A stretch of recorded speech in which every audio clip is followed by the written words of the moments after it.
We gather round for the halftime chat. Old friends cracking jokes and talking stats. From life's little games to the greatest plays. Love and the stories from the old glory days. With Philly's heart and Coach Edd's cheer, we break it down every moment, dear. Life is a team and we've got the plan. Sports, love, and laughter, that's who we am.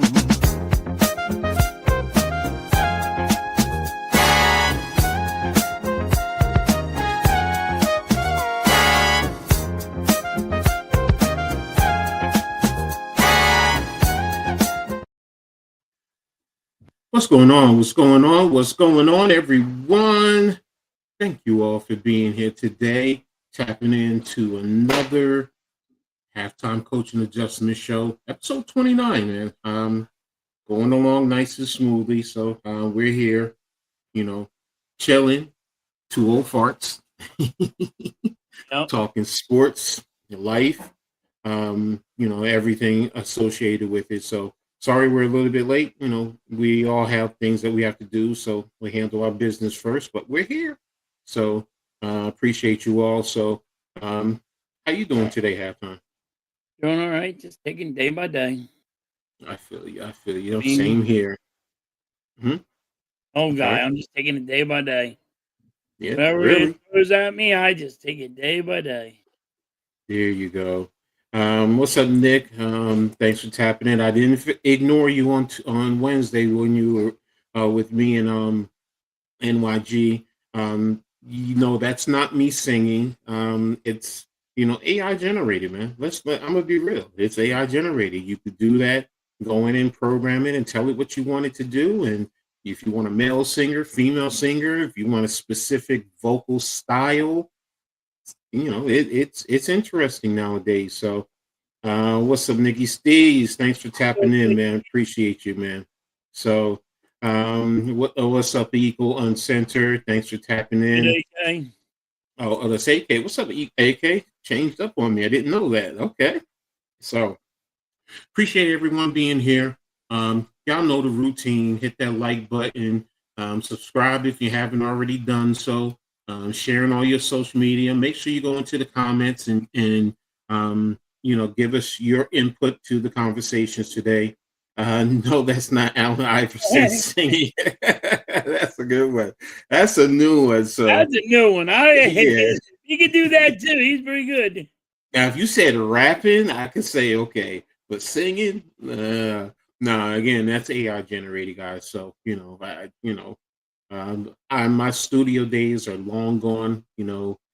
Just sing for fun. I'm not trying to pursue it. So, but let's dive right into the subjects today. And of course, we're going to start out with the NHL news. First of all, how did your Flyers do last week? They won. In OT, they've been winning in OT a lot. They got a lot of OT wins already. Okay. It's been a little scary, but they've been winning in OT. I'll take it any which way I can get it. Exactly. No, I feel you. Let me bring up the stand-ins right now. So that's what I'm trying to do. Share screen. Here it is. Okay. So let's take a look here. Atlantic. This will be Metropolitan. So starting with the Flyers, they're in the 5th spot for the wild card. So, I mean, it's early. They're 23 points. So, literally, they're 1 point behind. So, they're right there. Like you've been saying it all year. They're going to make the playoffs. So, it's going to be tough, though. I mean, if you're looking at all this, it's early. It's early. That's really what I'm taking from this. So, yes, it's super early. So, you can't figure nothing out yet.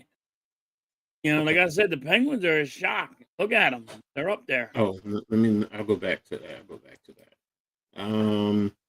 Yeah, they're the number one spot for the wild card. Yeah, 24 points, tied with the Senators. Technically, they're tied with.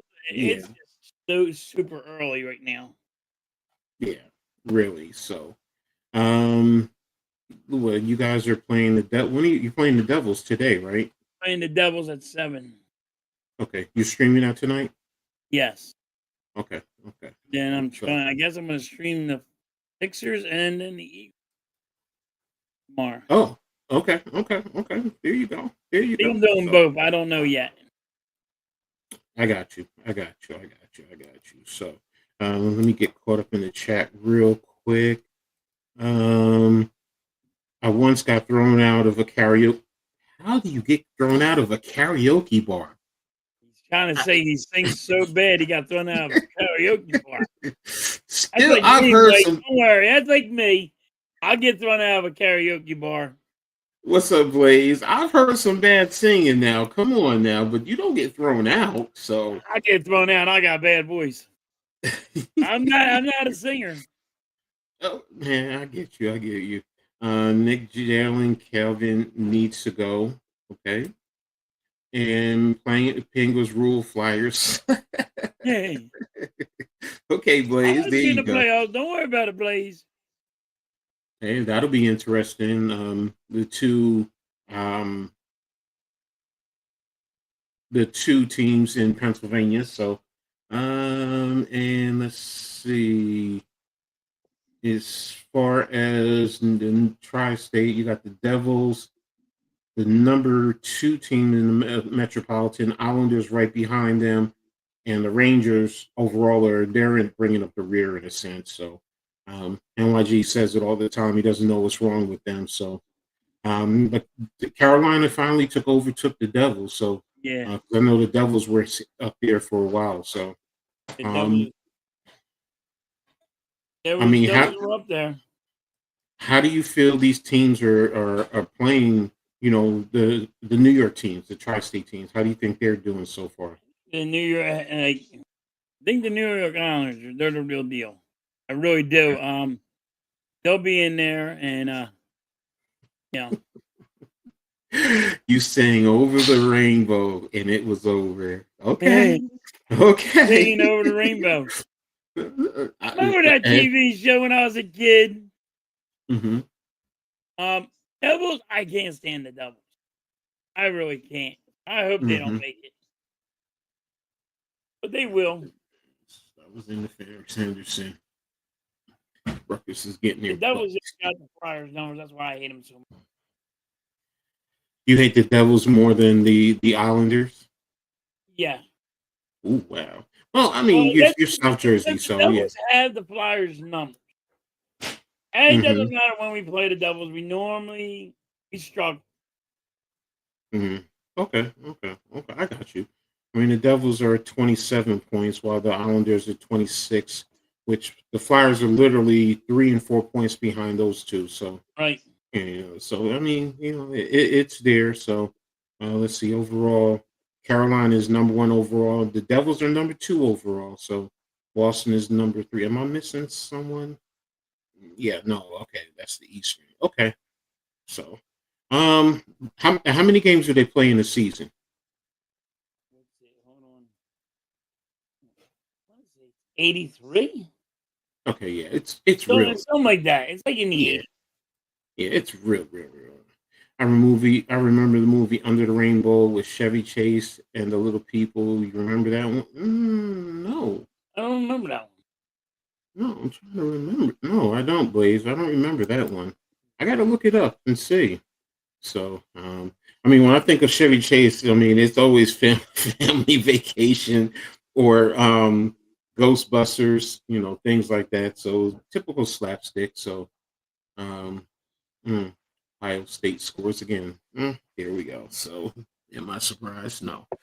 But so I mean, again, like we said, it's early for hockey, so we're Yeah, just it's real touching early on it a for little hockey.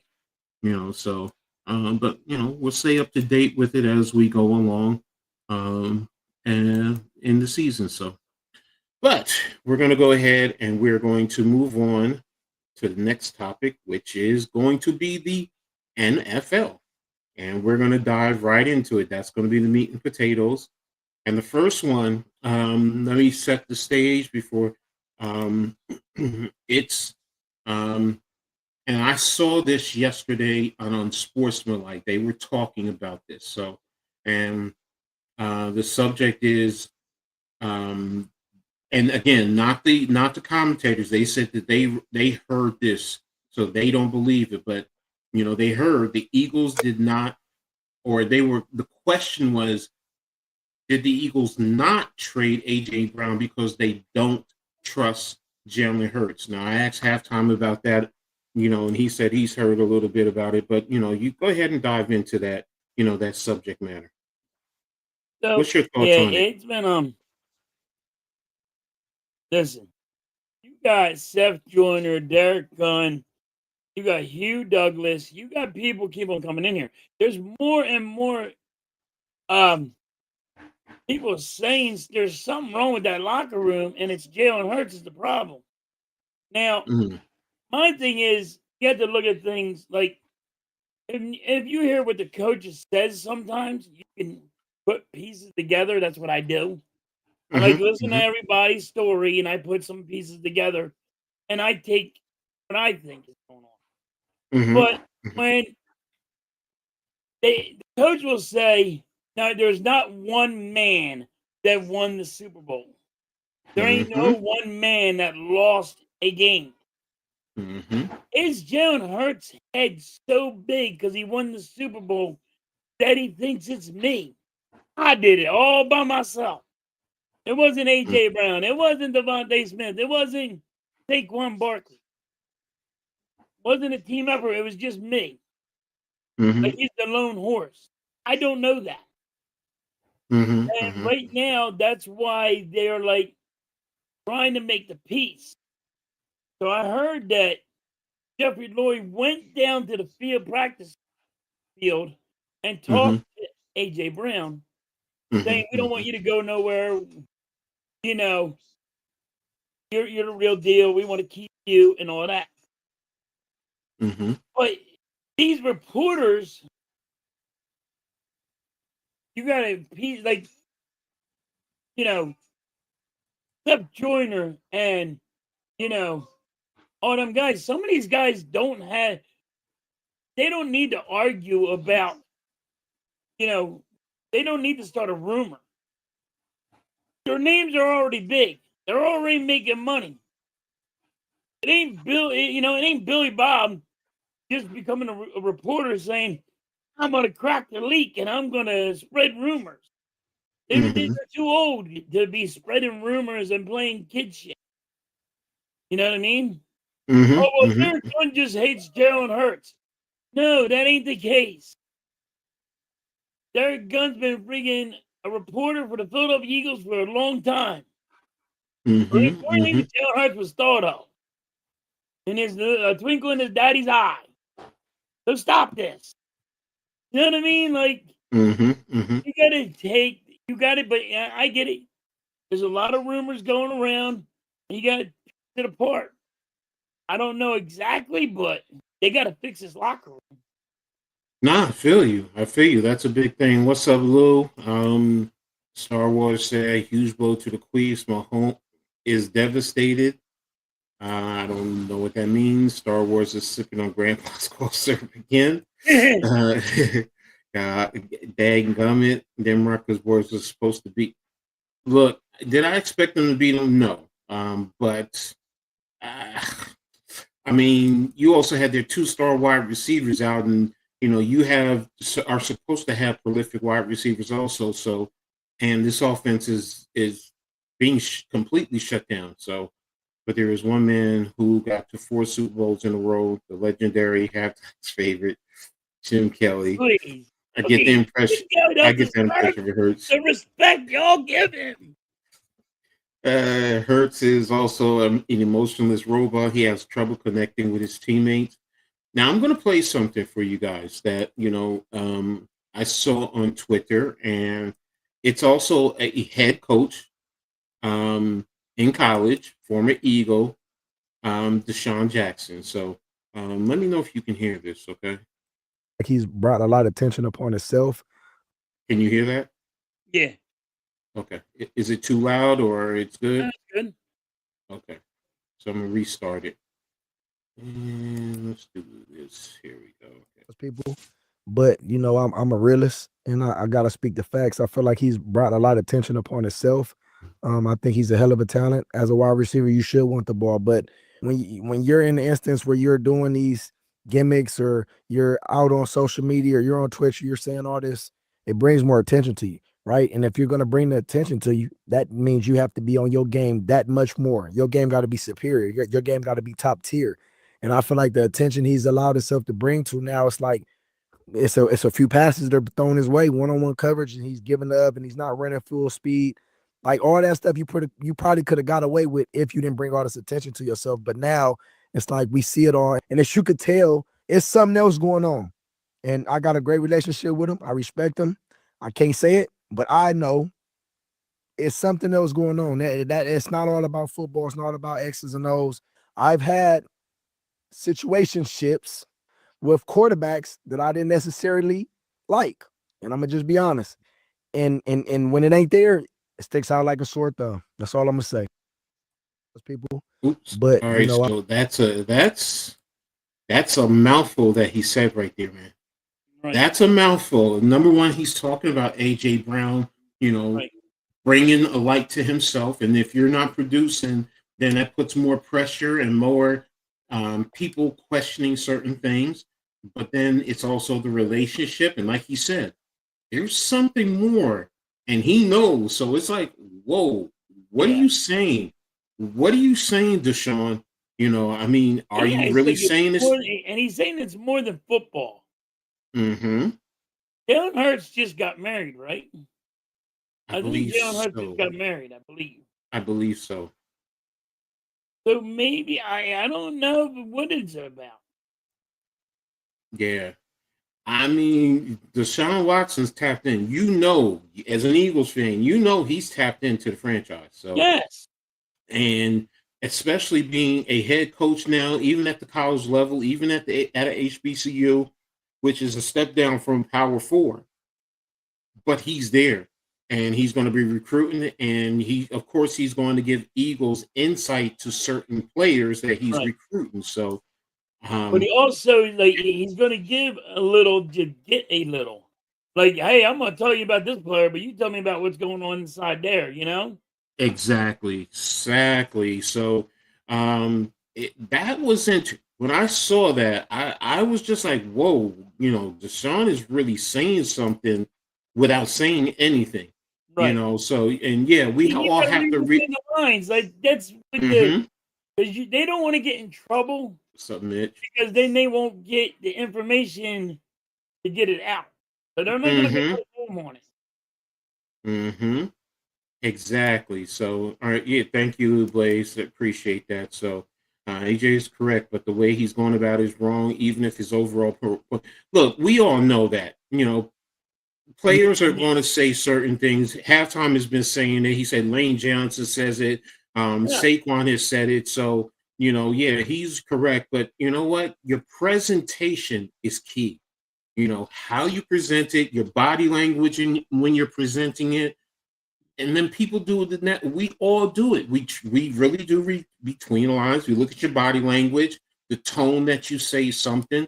Then it's like, okay, either he's just straight lying, or he's really hiding something. Yeah, we know. I know he was talking about Donovan McNabb, so I remember that. McNabb always seemed to have it with his receivers for whatever reason. So because McNabb hated that the receivers had a bigger name than him.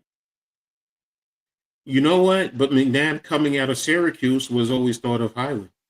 Right. I remember at Syracuse, he was the man. And then you get to the NFL, and in a sense, when you're a wide receiver and your name's bigger than mine, exactly. So, because we heard the reports about Hurts, Eagle the last few years, but the team was winning, so we ignored it. Well, Lou, that's an interesting question. I mean, it's questions, not questions, statement. You're still winning. Yes. But now you're not ignoring it. So it can't be that when you were winning, you ignored it, because the Eagles have the number one seed in the NFC right now, and probably in all the league. Remember when AJ Brown brought the book? And he was Mm-hmm. reading a book on the sideline. Mm-hmm. Mm-hmm. I think it was going back then. That's when it was getting deep. Problem Mm-hmm. is, the Eagles kept it in house. Mm-hmm. Now Mm-hmm. it's getting leaked out more and more. Mm-hmm. Mm-hmm. He's acting like a brat. It's a cancer that prevents you from defending your Super Bowl. One more week of this crap. I'm Sirianni. I'm telling AJ Brown you're not dressing. Craig Carton. Okay, so that's AJ interesting. Browning aggressive when fucking Jalen Hurts can't get him the ball. You got to Mm-hmm. get him the ball. Evan says, "Why is AJ Brown upset?" I will say this. Evan, if we can answer that right now, we'd be freaking No, Nostradamus. you know what? It's the overall production of the offense. Right. Because, like you said Lane Johnson has said, things about the way this offense. You have a new play caller. Everybody is not comfortable. Saquon Barkley has said it. So, and then right now, everyone is pointing to the defense that is really leading this team, not Right. your offense. When you have a lot of, so of course, your ego. And look, players, coaches, GMs, owners, they all have egos. They all do, ladies and gentlemen. I'm telling you as a coach, I had an ego. I wasn't in the NFL coaching, but when I got on those sidelines, I don't care if I was a position coach. I don't care if I was a coordinator. I don't care if I was the head coach. I'm the best there is. Yes. And I mean that. Seriously. Yes. You put me up have against that ego, though. Yes, you have to. You have to have that confidence. And sometimes our egos, our confidence, And they border on delusion. together. They border on being delusional. Yes, they do. I will say that. But you have to, because first of all, let's strip it all the way down. Football is a tough sport. You're taking yourself and running into another man full speed. I mean, you have to, because normally if you're walking out on the street, you ain't doing that because you don't know if somebody else is going to pop you in your head, pull out a what. I mean, but so you have to be confident that you physically will be all right, that you can dominate the opposition, that you can outcoach the opposition. So there's always that ego. And then as a player, when things are not going your way, you're getting paid this money. Who knows privately if people are questioning him, yo, bro, what's up? You ain't leading the league in receptions and yards and touchdowns. You do get tired of that. You get tired of hearing that, even if it's in your own private circle. So now I'm speculating. I don't know for a fact. I'm just giving you what I think. I think it's, first of all, you have a new coordinator. He sucks, by the way, Coach. Listen. Oh, and that's the thing. He sucks. If it was me, I'd go, oh, my Lord, I want to get right. And think about that. Think about that. A team like my team, the Giants, we would love to be in your position. We would love to be. But you guys have higher aspirations because you want Super Bowls. And you want it to be, and let's be real, you want to dominate everybody in your path. Yeah, and when you're not dominating, it leaves you questioning, are you going to end up like Kansas City last year? Remember, Kansas City was in a lot of battles last year, a lot. They were the defending champions, and then they get to the Super Bowl, and what happens? They get blown out. So the lack of a running game hurts this offense also. What really successful quarterback doesn't have a running game?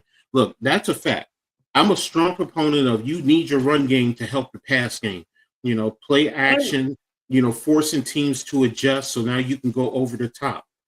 So, I mean, and I agree with you. Now, I don't know how they're using the run game. I know Saquon is not dominating like they were last year, but he's not using them right. He's not running them on the ends, Coach. He's running them up the middle. Saquon Barkley's not a guy you run up the middle. You run him on the end, and he's gone. He's fast when you get it in. You got Lane Johnson when he's healthy, and you run him on his side. He says, "Yo, he'll get around me. I'll give this guy that couple of seconds to get a second or two to get around me, and that's it. He's gone." But no, you're running him up the middle. It's bad. this coordinator is bad. He's playing fucking Madden. What he's doing. That's I not think he's playing sustainable. Madden. He's fucking in real time playing freaking in the NFL. I don't care. Stop playing Madden with the damn team. We're a Super Bowl team, and he's See, playing and Madden. that's one of the things that, as fans, that's what you want. You want to dominate, and you want to show that you're able to compete for the Super Bowl, because that's what it boils down to. You don't need to It's barely win games. mm-hmm. Don't get me wrong. The Eagles' defense won us some games. Against Detroit, it was all our defense. Shutting down Detroit. Detroit's a high-scoring team. We can shut them down to 6 or 9, whatever it was. You know what I mean? And that's great. But this offense right now, that offensive coordinator sucks. Okay, I'm looking for the Eagles.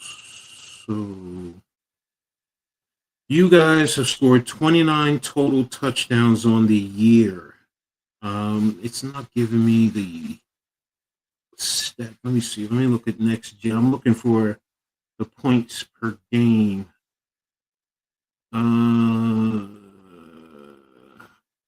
Fastest ball carrier. I don't want fastest ball carriers.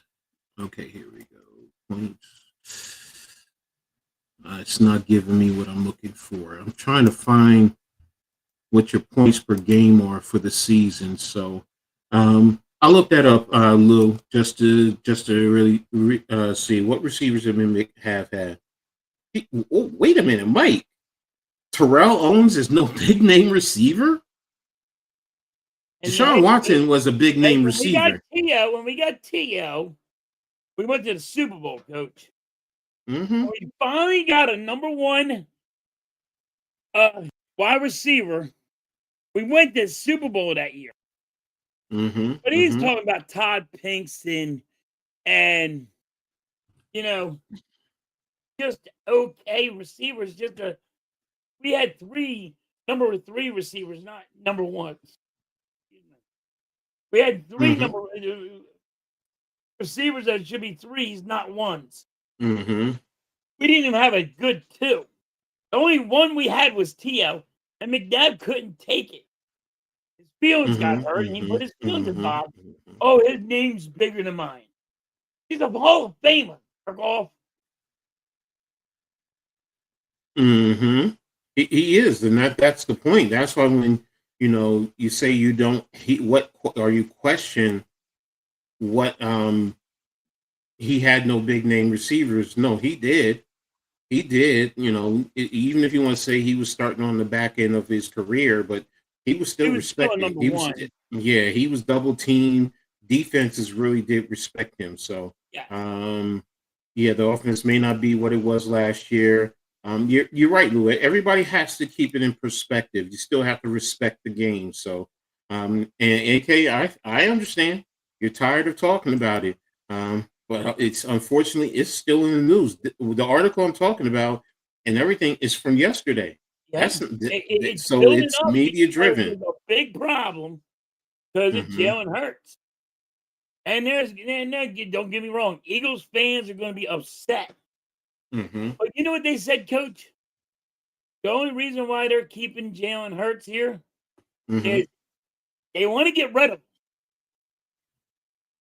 The Eagles want to get rid of him, but they can't because of the salary cap. It's too bad. It would damage the Eagles. Bro, and Jalen Hurts knows it, and Jalen Hurts is having a tantrum.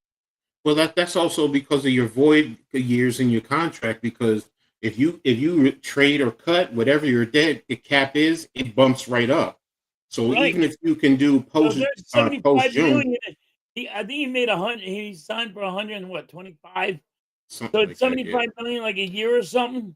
And you can't take that cap hit. Exactly. Nobody can. But it's not even that. It's also the other ones that you have after it because the amount of dead cap hits.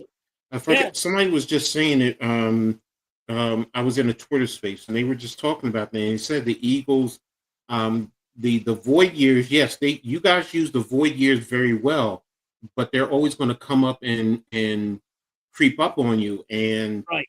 there's certain things you can do where you know what, you have everything spread out, but you let one player go like a Jalen, that compounds it, and Yes. And you so guys, it's don't get me wrong, you have 2 years that you're mhm, allowed to split it. So, exactly. like, when Carson Wentz, we let Carson Wentz out, everybody's like, "Oh, it was $35 million." It wasn't $35 million a year. Mhm, It was mhm, $39 million in 2 years. So you split mhm, that. So exactly, that's where the Eagles could actually get away with it exactly. because they So didn't have, like, they didn't give Devontae Smith all this money. They didn't just give. mhm, They gave AJ Brown all this money. They're giving all these people the money. You can't mhm, do it with Jalen Hurts like you did Carson Wentz. And they said he's another mhm, Carson Wentz. mhm, Like he thinks he's the man, and everybody's supposed to listen to him. mhm, You mhm. got coaches. You're supposed to listen to. Jalen Hurts cannot be the offensive coordinator of the Philadelphia Eagles Mhm. and let him call any play he feels like. Mm. He's not friggin' um Peyton Manning. Peyton Manning Look, didn't even call his own damn plays. He called here's the thing. audibles. So here's the He don't thing, though. call his own play. This is where the average fan does not understand. Okay, your play calls are developed and created based on what you're scouting, what you see on film. You're saying, okay, in this situation, if we're on this point of the field, 3rd and 3, we have a set of plays that we're going to run. I don't care how big. I have a big offensive and defensive playbook, but I'm not going to have access to all of them in a game. And then on first down, I'm going to have a certain amount of plays, and you do all of that, so you develop your game plan and you give it to your quarterback. Now, smart quarterbacks, yeah, they can absorb all that, and they can say, okay, we're going to do this, we're going to do this on 1st and 10, in the minus But that's zone, and the plus that's a zone. guy that knows how to read a defense. Yes. A couple of years ago, everybody said Jalen Hurts couldn't read a defense. Now they want him to run the whole offense. So, I mean, don't get me wrong. Hey, we won a mm-hmm, Super Bowl. Jalen mm-hmm, Hurts played great, but he cannot run your offense. He's not Peyton Manning. no, If it no, was Peyton Manning said Peyton Manning's running my offense, okay, mm-hmm, I'll give it to him. Patrick mm-hmm. Mahomes don't even run his own offense. No, you have a certain amount of plays each quarterback, because a coach Yeah, will ask them, what plays do you like? When you look at the film, what do you see? What do you like? So maybe I can put that into the playbook. And, it's based off of the down and distance. So it's more into it as fans, especially casual fans. They just hear it and they repeat it and they think that's what it is. But I'm telling you from experience, I've done it for years. And I'll ask certain, if I'm a defensive coordinator, I'll talk to my Mike linebacker and my safeties. What do you guys see? What do you like? What do you think in certain situations? Then I'll think about what they say. If I'm the coordinator, I'll talk to the head coach. If I'm the head coach, I'll make a final determination. So yep.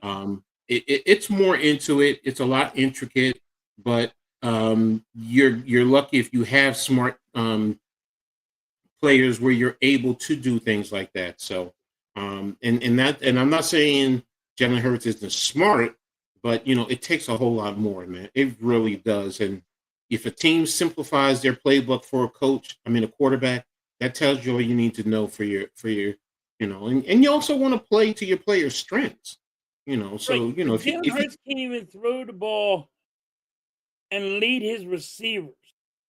You know what I mean by that, right? mm-hmm, On the mm-hmm, run, mm-hmm, they throw it ahead of him, and the quarterback, the wide receiver just boom catches, and he can still run. Jalen Hurts like throwing it behind him, or he'll throw it like 10 to 20 yards over his head. He's like, "Oh, go get this!" Like, hold on mm-hmm, now. The dude's already at Mhm. full stride. How is he Mhm. supposed to get there? People are like, "Oh no, he could have caught that 20 yards over his head." So, let's get caught up, Mike. I agree. They can't dump Hurts contract. So, yeah, I mean, yeah, we talked about that. So, You can't get rid of take, AJ Brown. You can't get rid of Jalen Hurts. And people are like, "Oh, get rid of AJ Brown." You can't. His contract's too big. yeah, yeah. Terrell played 1 year. He Okay, played. He played 2 years, Mike. I thought he He played sat 2 years. But out for the year because he wanted more yeah, money, and Andy Reid didn't want to pay him. mm-hmm. And it hurts a lot. So, exactly. So, that's. Let me make sure I got everything done with the Eagles.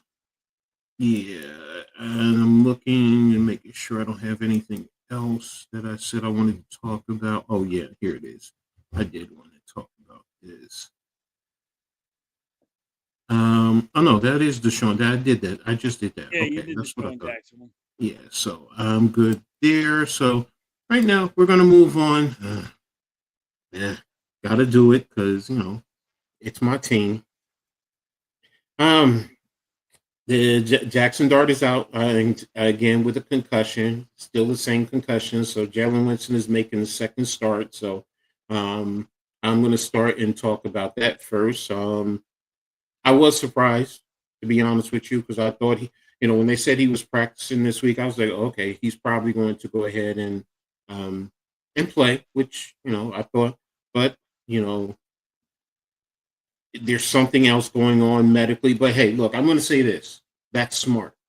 No matter what anyone thinks, that's smart. You don't put him out there, especially the way he's been playing. You don't want to put him out there and then risk he has another concussion, and then maybe he's out for the season, and who knows, if you're really hurting his career going forward. Jameis Winston has shown that he knows how to handle the offense. He knows how to manage it. Say what you want about that interception. It is what it is. It wasn't really on him, in my opinion. That was the receiver not running his pattern the right way. At least if he does that, then you put yourself in a position to tie the game and see where you go from there. So, but Winston did manage the offense very well. So I'm comfortable with him in there. So I'll see what happens going forward. So and it'll be interesting. Now Detroit, it's going to be tough. They have a good defense. They do have a good defense. So what are the Giants going to do? Detroit has a high scoring offense. Yeah, no, and then that's the other point. I mean, when you get to the other side, like we're concerns about Abdul Carter, we haven't really been good defensively. In the run game, we have so many players out on the back end. You're starting cornerback. I mean, I saw I had the injury report. I do have a Yeah, go ahead. Dart. Wouldn't you sit him for the rest of the year? And this is the reason why.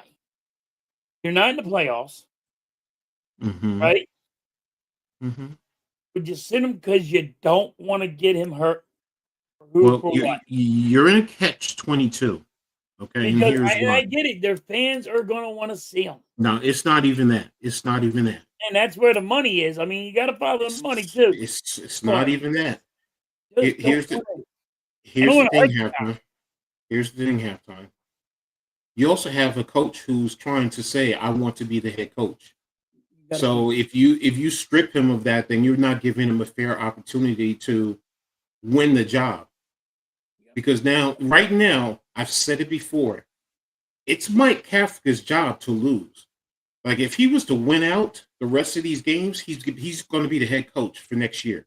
There's no ifs, ands, or buts about it. He deserves it. So right now, it's a catch-22. I also understand about fans with the high draft pick. You want to be in a position where I quarterback wasn't even needed team. looking at that. I just don't want to hurt the Yes, quarterback because he's but pretty good. Yeah, but here's the other thing. As me as a coach, I don't coach scared. I don't want players scared. I get injuries that are a part of the game, and you want to do things and be smart about it, and you want to protect yourself. But if you're going to sit here and tell me I'm not going to play a player because you're worried about getting him hurt, then why is he on your football team in the first place? Now, I get he's coming off of an injury. I get all that. I understand that. And you want to be smart. That's why I said right now, I understand it. If you say, you sit him for one more game and then at the end of the season, the last few games, you're still letting him play to see what happens, to see what Kafka can do, I'm fine with that. But right now, I'm not going to say I'm shutting him down completely because to Mike Kafka, that's not fair to him. You're not giving him a fair opportunity to at least win the job.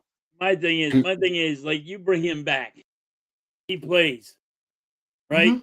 And then he really gets injured where he's out for a while, even next year. And fans are going to be like, why the fuck you put him in? You know what I mean? I get it. But what are you supposed to do? Not play? I mean, No, you got to forget this play year. him, but it's like you lost your number one wide receiver. Mm-hmm. You lost your running back. Mm-hmm. And he's he still is been going to playing. be, your running back is going to be awesome. Yeah, I know. In Scatter years to come. But, like, we already got to throw our dice in it because we already lost, but you never know. No, I feel you. It's a dicey subject, and I get it. From a fan perspective, yeah, I get it. I get fans want to tank because you want the higher draft pick, you want to quote unquote save your players. But I'm speaking from a coaching perspective. If I'm the head I coach, get what you're I saying. want him out there whenever you can get him out there, because especially if I'm trying to win the job. When you're trying to win a job, you're trying to Yeah. win and be the coach. You're not the coach yet. You want to prove to you people. Yeah, exactly. So, again, now if he's not ready to come back, then I'm with you. Sit him until he's ready to play. Then when he's ready to play, if you tell me he's ready to play in 2 weeks, okay, then you better be playing him. I can't sit him. So, real quick, because we're talking about it. I mean, here's the injury reports. The Eagles, of course, the 3.5 phase of the Cowboys. You got Lane Johnson out, Cam Jurgens, Cam Jurgens, Willie Lampkin, Miles Hinton, who are all questionable. And then for the Cowboys, Jadeveon Clowney and Hakeem Adeniji, who are also questionable. So you have those, and then let me find where the Giants. I think the Giants were higher up. No, they're lower. Sorry about that. I thought the Giants were. No, they were higher. I thought they were. I didn't think they were that high up. Yeah. Oh, here it is. Here's the Giants. You have a Debo, Fedoni, Kayvon, and Jackson Dart, who are all out. Banks, Tyler Nubin, and Eric Gray, who are questionable. Eric Gray just came back. So I'm just like, they just said that they brought him back, but now he's questionable. And then for the Lions, you have Arnold, Marcus Davenport, Miles Frazier, Kirby Joseph, and Josh Pascal, who are out. And then Taylor Decker, Panay Sewell, who are they're both starting tackles. DJ Reed, Khalil Dorsey, Brandon Glasgow, Tate Ratledge. Man, your whole offensive line seems like it's hurt. Isaac Tesla and Sione Vaca, who are all questionable. So they got a lot of people hurt. Yeah, I didn't realize. We played them. We heard there was a lot of guys going out, man. Yeah, They almost look like, they almost look like, I'll be honest with you, I was thinking about the body bag game with Eagles and Washington. I mean, a lot of people were getting hurt, even on the Eagles side. Lane Johnson and also. Oh yeah, and I forgot they put Sam Laporta, their tight end, on injury reserve for the rest of the season. So yeah, they're banged up. And see, that's the thing about football. And given Sunday, you can win. Yeah, it happens every. Winston, he's no slouch. He can do it. He can get that win. Yeah, true. Let me get back to the comments too. Mike says, I don't think they have an issue getting rid of. Okay, yeah, we already said that one. I already saw that. Do I think Jackson Dart is the guy? He's grown on me. Yes. Is he hands down the guy? First of all, he needs more talent around him for me to sit here and say he's the guy. He needs another wide receiver. He needs another wide receiver. He needs a consistent tight end. To me, he needs 2 more wide receivers. I'm going to be honest. Whether you bring back Wandell and elevate his game, Slayton steps up his game, but you need 2 more consistent threats when they're out there on the field. Tracy and Cam Scatterbo are good backfield. Yeah, and then your offensive line. I still think you need you need work on your offensive line still. You have some good pieces. They're not the worst offensive line anymore. They're probably middle of the pack, but now you want to continue to step it up because that will help him become the guy. So he's still a work in progress. Dart has to know when to get down, slide, stop taking on. And that's the thing. See, that's the thing that you want to talk about his injuries. If he gets down half the time, I think that helps him. That limits the amount of concussions or even the evaluation process that he has to go through. So, but he has the tools because the Giants have not seen this in a long time, but he has the tools. So every team has players making a lot of money, but all of them face the cap hit. But the Eagles, Mike, they use the void years the most. Yes. And that's the thing. The void years everybody's scared to do. Yes, it compounds everything. Exactly. They will be 2-10 at this point tomorrow. We will see it any given Sunday. Trust me. So, and he's not interviewing. You don't know. I will say this, Evan. The only job he's interviewing for is the New York Football Giants. He cannot openly go out and interview. You got to be kidding me. Y'all let him. Sorry, Rutgers. He cannot openly go out and interview because technically he's the head coach of the Giants. So he's not able to. He has to wait till the end of the year. A lateral move. He's not able to do a lateral interview, especially in this position. If he was a coordinator and they were on a bye, I think the rules allow him to be interviewed, but not right now. So. He needs the reps. He definitely needs the reps. Sorry, got me with that one. Yeah, but it's smart the way they're handling. Yeah, exactly. So, do they sit him until after the bye week? I think the bye is next week. Let me see the Giants' schedule. Hold on a second. Teams, Giants. I think the Giants are on a bye next week. Here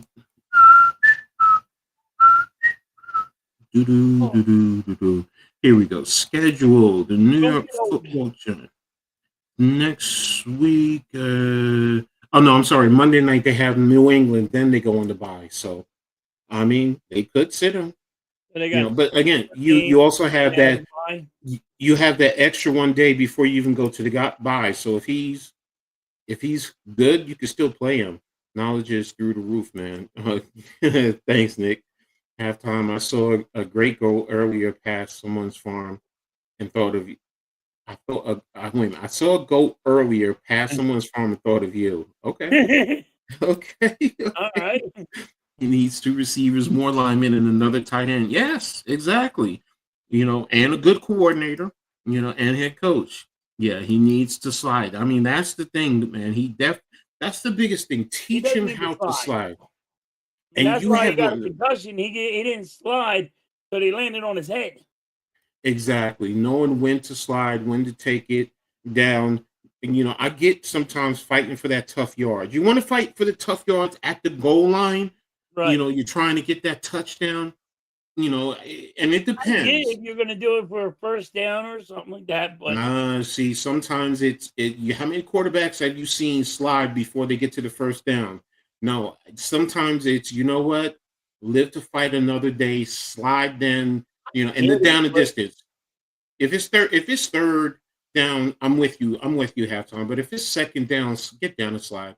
Give me Yeah, a but I'm second. talking about if it's third down and Yeah, you need that one more yard, you're gonna have to fight for that yeah, yard. yeah. That's different. That's different. That's different. It's not that And different. I mean, that's just what it is. no, what I mean by Well, yeah, I get what if you're it's saying. You're second saying down, if it's sec- second down and you slide. got 3 yards to go, get down Yeah, and go get the other give me yards. third down is short, and then yes, now if it's the Super Bowl, fight for every You fight every for yard every you can yard. get. Yeah, You're gonna get banged up. I mean, if it's a Super Bowl, it's different. Super Bowl yeah. is way different. Halftime is shocked about Yahoo. Yeah, I'm going to get into the Knicks. Trust I me. can't believe Yahoo that bad. Um, I like Yahoo. we'll get into the Knicks because he's starting to come around. He is a little bit. So, but let's get to the second part of the Giants. The concerns with Abdul Carter's game. Now, so many people are questioning why he's not finishing, why he's not getting sacks, and some of it is justifiable. I will say that. Some of it, whether you realize it or not, I think he's had 4 sacks removed, 4 or 5, that he lost because of a penalty. So if you add those sacks in, I don't think we have this discussion. I don't think we're having this discussion. So now, has Abdul Carter sometimes overtaken the wrong angles? Yes. When I coach D-line, I always taught my guys top shoulder to just about a third of the way in on the quarterback. And what I mean by top shoulder, if this is the top shoulder, you're trying to have your face mask aimed for this, because if the quarterback spins, he's spinning right into you. If anything, you want to push him up and you want to close down, and hopefully you get your teammates pushing the pocket so then he has nowhere to go. But when you midline, and when I say midline, you're going right for the middle of the quarterback because you think that's going to kill him. No, a good quarterback knows how to slip away from that, slide, spin, especially a very elusive and mobile quarterback. But if you attack this shoulder, no matter what, if he spins, you're right there, and now he's losing even more yards, which is what you want. Now, I've seen him bend the hump and sometimes come out of control, or he gets pushed around the hump by an offensive lineman. So he does need to get stronger. He's a rookie. Right. That's the thing that baffles me. He's a rookie. Not many rookies come into the game dominating like you want. Yeah, I get it. We all want it, but let's be real. You don't always get what you don't always get that. It takes them maybe a year or two to whoa, where we got now? Where this come from? Last year he wasn't that good, and now he's over here with 10 sacks. You're like, exactly. And what's to say the last 4 games after the bye, he doesn't get a sack and a half per game. That's giving you 6 sacks right there in 4 games. Oh. So, I mean, it all adds up. Sometimes he's close and the quarterback gets the ball away. It is what it just is. We've seen it so many times. But he leads in pressures, and he's one of the highest rate in terms of quarterback hits. I love quarterback hits. I'm going to tell you that. I love it. I've always preached that to my guys. I want to get hits. I want to get good, clean hits on the quarterback. Because when a quarterback does that, always remember, what's his name, who's with Seattle now is the quarterback, who's with the Jets. Damn, what's his name? Why am I? What's up? Ed. But he was always, right? He was with the Vikings. He's with the Seahawks. He was there. But my point being, he was talking about seeing ghosts. That tells me a quarterback has been hit a lot. Yeah. And he's rushing his passes. He also puts the pass out there to the point where, you know what? You can now, Sam Darnold, that's what I'm thinking of. Right. You can now get turnovers, because that's the other thing. Quarterback hits, rattle a quarterback, they get pressure. They hear footsteps, they see ghosts, they're like, yes.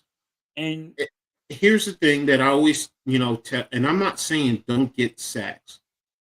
But if it's on second down and you get a sack, they have another down to make amends for that. But now if you hit him on second down or on first down and he's rattling, he's rushing, and he gets that ball off, and now you pick it and you can return it for a touchdown, that's more impactful than a sack. Because don't forget, a sack, one way or another, unless you get a turnover from it, they still have the ball. Even if they end up punting the ball, they still have the football.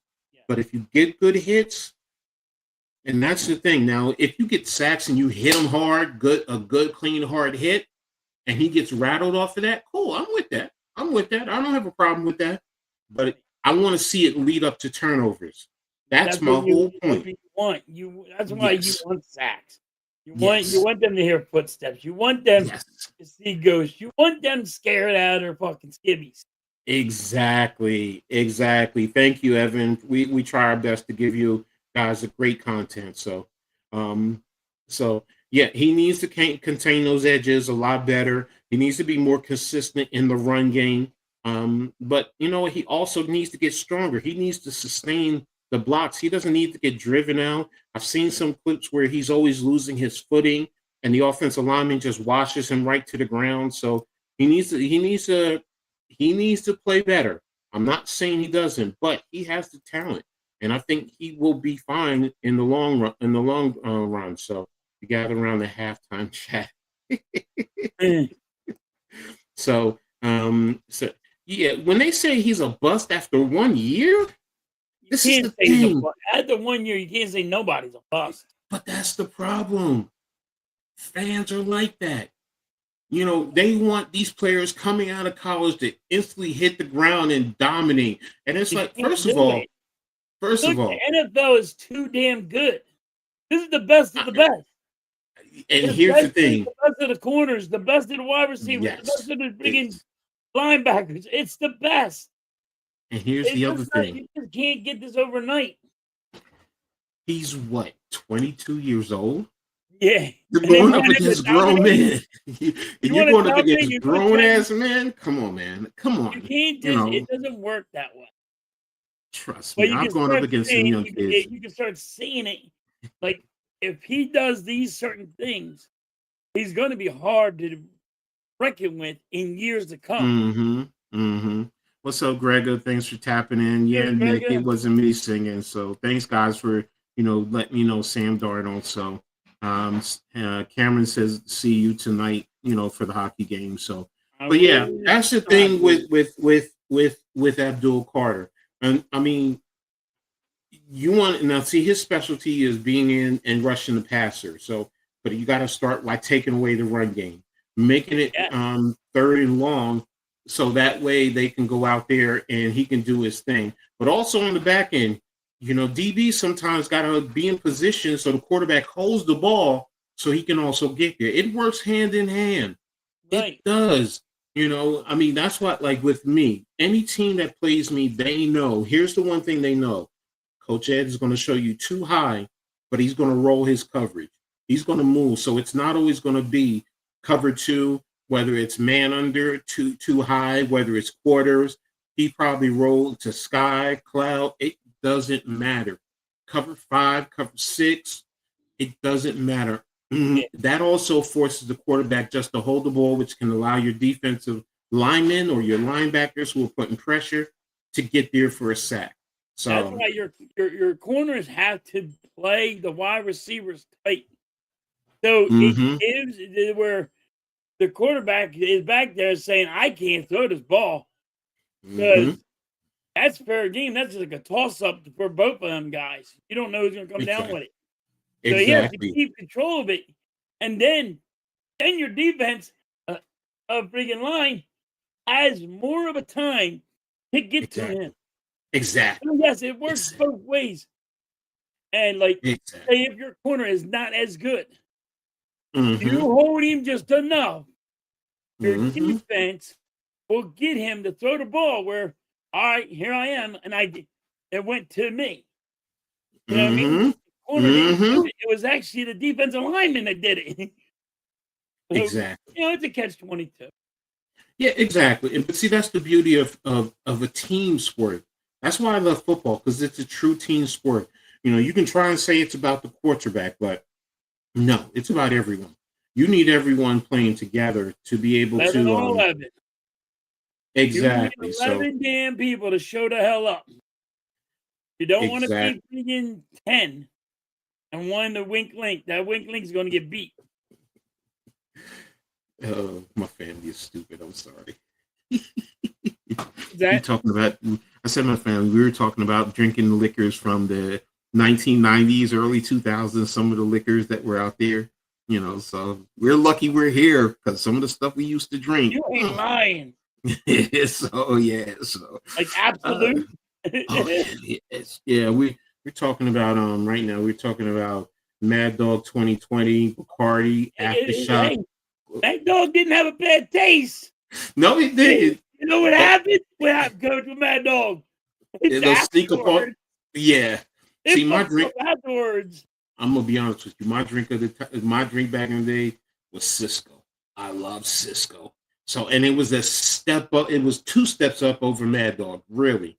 So, I mean, yeah. Now we just Jägermeister, Boone's Farms. I mean, yeah. Everybody always had Boone's Farms. Everybody went to Boone's Farm. It was cheap. Yeah. So exactly. So, like I said, we're in here talking about it.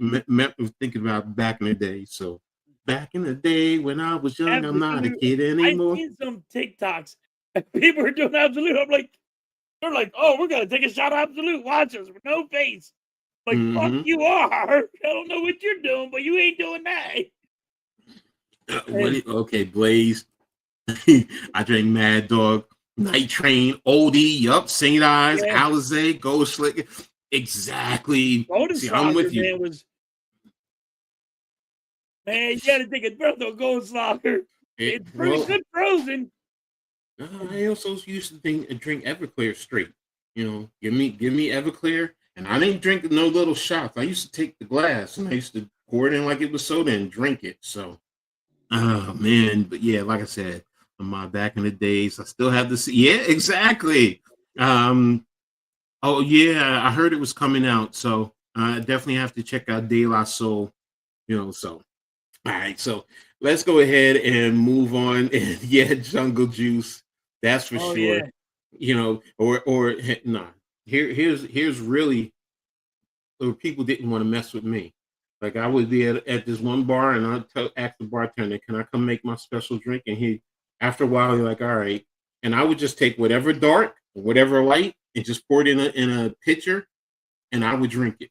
That was me. And everybody. How can you mix dark and clear? I'm like, because I can handle it, so yeah, but after a couple hours though, it would definitely hit me. So it's supposed to be on silent. My thing was my thing is Yukon Jack. Yukon Jack, my drink. It's not a shot. People always act like it's a shot, but you take 2 shots of Yukon Jack, just a drink, and you take 2 shots of lime juice, and put it in there. Put some ice in that bad boy and just drink it slow. See, it's a snake bite, and it's gonna bite you hard at the end. Half the time I can't drink liquor slow. I have to guzzle it. I have to, because I want that. But if you drink that one like that, it's a bite. It'll bite you. Something comforting on ice was good, So was on ice was really good. Yeah. So I mean, I love something. Well, we old folks, so we could definitely drink back in the day. So, He's not. Yeah. Well, God rest her soul. My first wife though, her thing was give her coolers. She wasn't a drinker, so she'll take a cooler and she'll drink maybe a third of it, sit it down, let it sit for a few hours. Then she come back, drink some more, sit it down before she, tries to finish it off. She like, I'm not a drinker, and she wasn't, But I mean, when I met her, she was 90 pounds, so she damn sure wasn't a drinker. So, But all right, let's get to the question of the day. The question of the day is, how does your life reflect your core values? I'll start. Yeah, I want you to Just start on this one. okay. Of course, there's always being honest.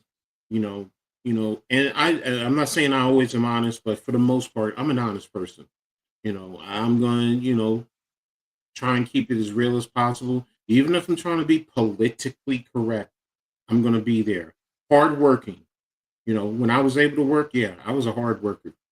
So I mean, when there were times when I was a manager at Pizza Hut, um, I would work sometimes 14 hours, and I could get off at 1 o'clock in the morning, go home, go to bed at 2, get back up at around 6:30, get cleaned up, and be back into this opening the store to start prepping by 8 o'clock. So and that's always been, and I got that from my parents, seeing my parents do that. So respect. I do respect everyone until you come at me the wrong way. If you come at me the wrong way, then yeah. But for the most part, you're gonna see Coach Ed be respectful to you. So, and those are the same things that I've always taught my kids. And my siblings and I, we always talk about that. Those are some of the 3 core values that I stick with, and for the most part, they're always going to stick with me right now. Always being honest, work hard, and give people respect. It's always been like that. So, and my kids are like that right now. So they'll be very respectful. They're going to be honest. Sometimes we can be brutally honest. But and they work hard. They definitely work hard. So, but what about you, Halftime? How does your core values? I mean, how does your life reflect your core values? Like you, I'm nice until it's time not to be nice, and then Mm-hmm. it's I'm a hard worker, so Mm-hmm. I'm never home. I'm Mm-hmm. it's hard for me even to scream sometimes because I'm at work at 8 o'clock at night. You know what I mean? Don't get home to 8, 9 o'clock at night. You Mm-hmm. know, Mm-hmm. Mm-hmm. and Mm-hmm. I just, but that's how I was raised. Exactly. When you want to play, wait till the work's done, then you can play. Weekends, you're not working, then you can play all you want. Mm-hmm. But yeah, I'm just the same way. I'm a nice guy until it's time not to be nice. Then, Exactly. like I always say, I'm an asshole. I'm a big asshole. Mm-hmm. If you turn that switch on me, you ain't gonna like it. It's not Mm-hmm. gonna be pretty. But I Mm-hmm. try to, you know, but that's my values. Like, and when it's time not to be nice, I'll, Blazer, I but can't, I don't start it, but I sure will finish let's finish it. Yep, exactly. Exactly. That's another one. My dad always said it, don't start it, but finish it. So and And then that's how I was raised. that's I was raised hardworking. I was raised be nice to your elders. I was raised be nice mm-hmm. to everybody until Exactly. it's time not to be nice. Turn Mm-hmm. that switch. Exactly. I like Blaze's point. He's core values like understanding and forgiveness, which can be tough sometimes. Yes, it can be, especially in today's day and age. It definitely is, especially understanding and forgiveness. So, and yes, respect and trust, which is the toughest in my opinion. So, always, I try to always be considerate, and put myself in the other shoes first before reacting. You know what? That's a good one, Blaze, because we don't always do that. We do I react. know I don't. Yeah, I know I yeah, don't. I don't know how yeah. y'all I can know do I it. do. I know I I like it don't. I don't. Like exactly. the guys at work say I'm pretty rough. I'm pretty hard because Mm-hmm. Mm-hmm. it's you're watching people work and they don't have the same work ethic as you, Mm-hmm. right? But everybody Mm-hmm. else is pulling their weight, and then you'll see a couple guys that won't pull their weight. Mm-hmm. They're just there Mm-hmm. for like a paycheck. Well, that Exactly. turns me the wrong way. Exactly. That's where I need to learn how to take it a notch down. Yeah. No, I get you. You got to, you That's got to, what. you got to. Some people need to be babied. I don't know how to do that. Well, it's also sometimes, you know what, if it's not your place to say it too, sometimes it's just like, you know what, that's not my place. Let me just shut up and mind my business. So, Evan, good point. I'm committed, hardworking, and respectful. Committed is a good thing, because when you think about it, committed goes so many different ways. Committed to your task at hand at work, you're going to be focused on doing it. Or let's be real, in your relationship, so many Yeah. people are not committed, man. Yeah. So You gotta you get know, you gotta be committed to being a racist. exactly. What's up, Chad?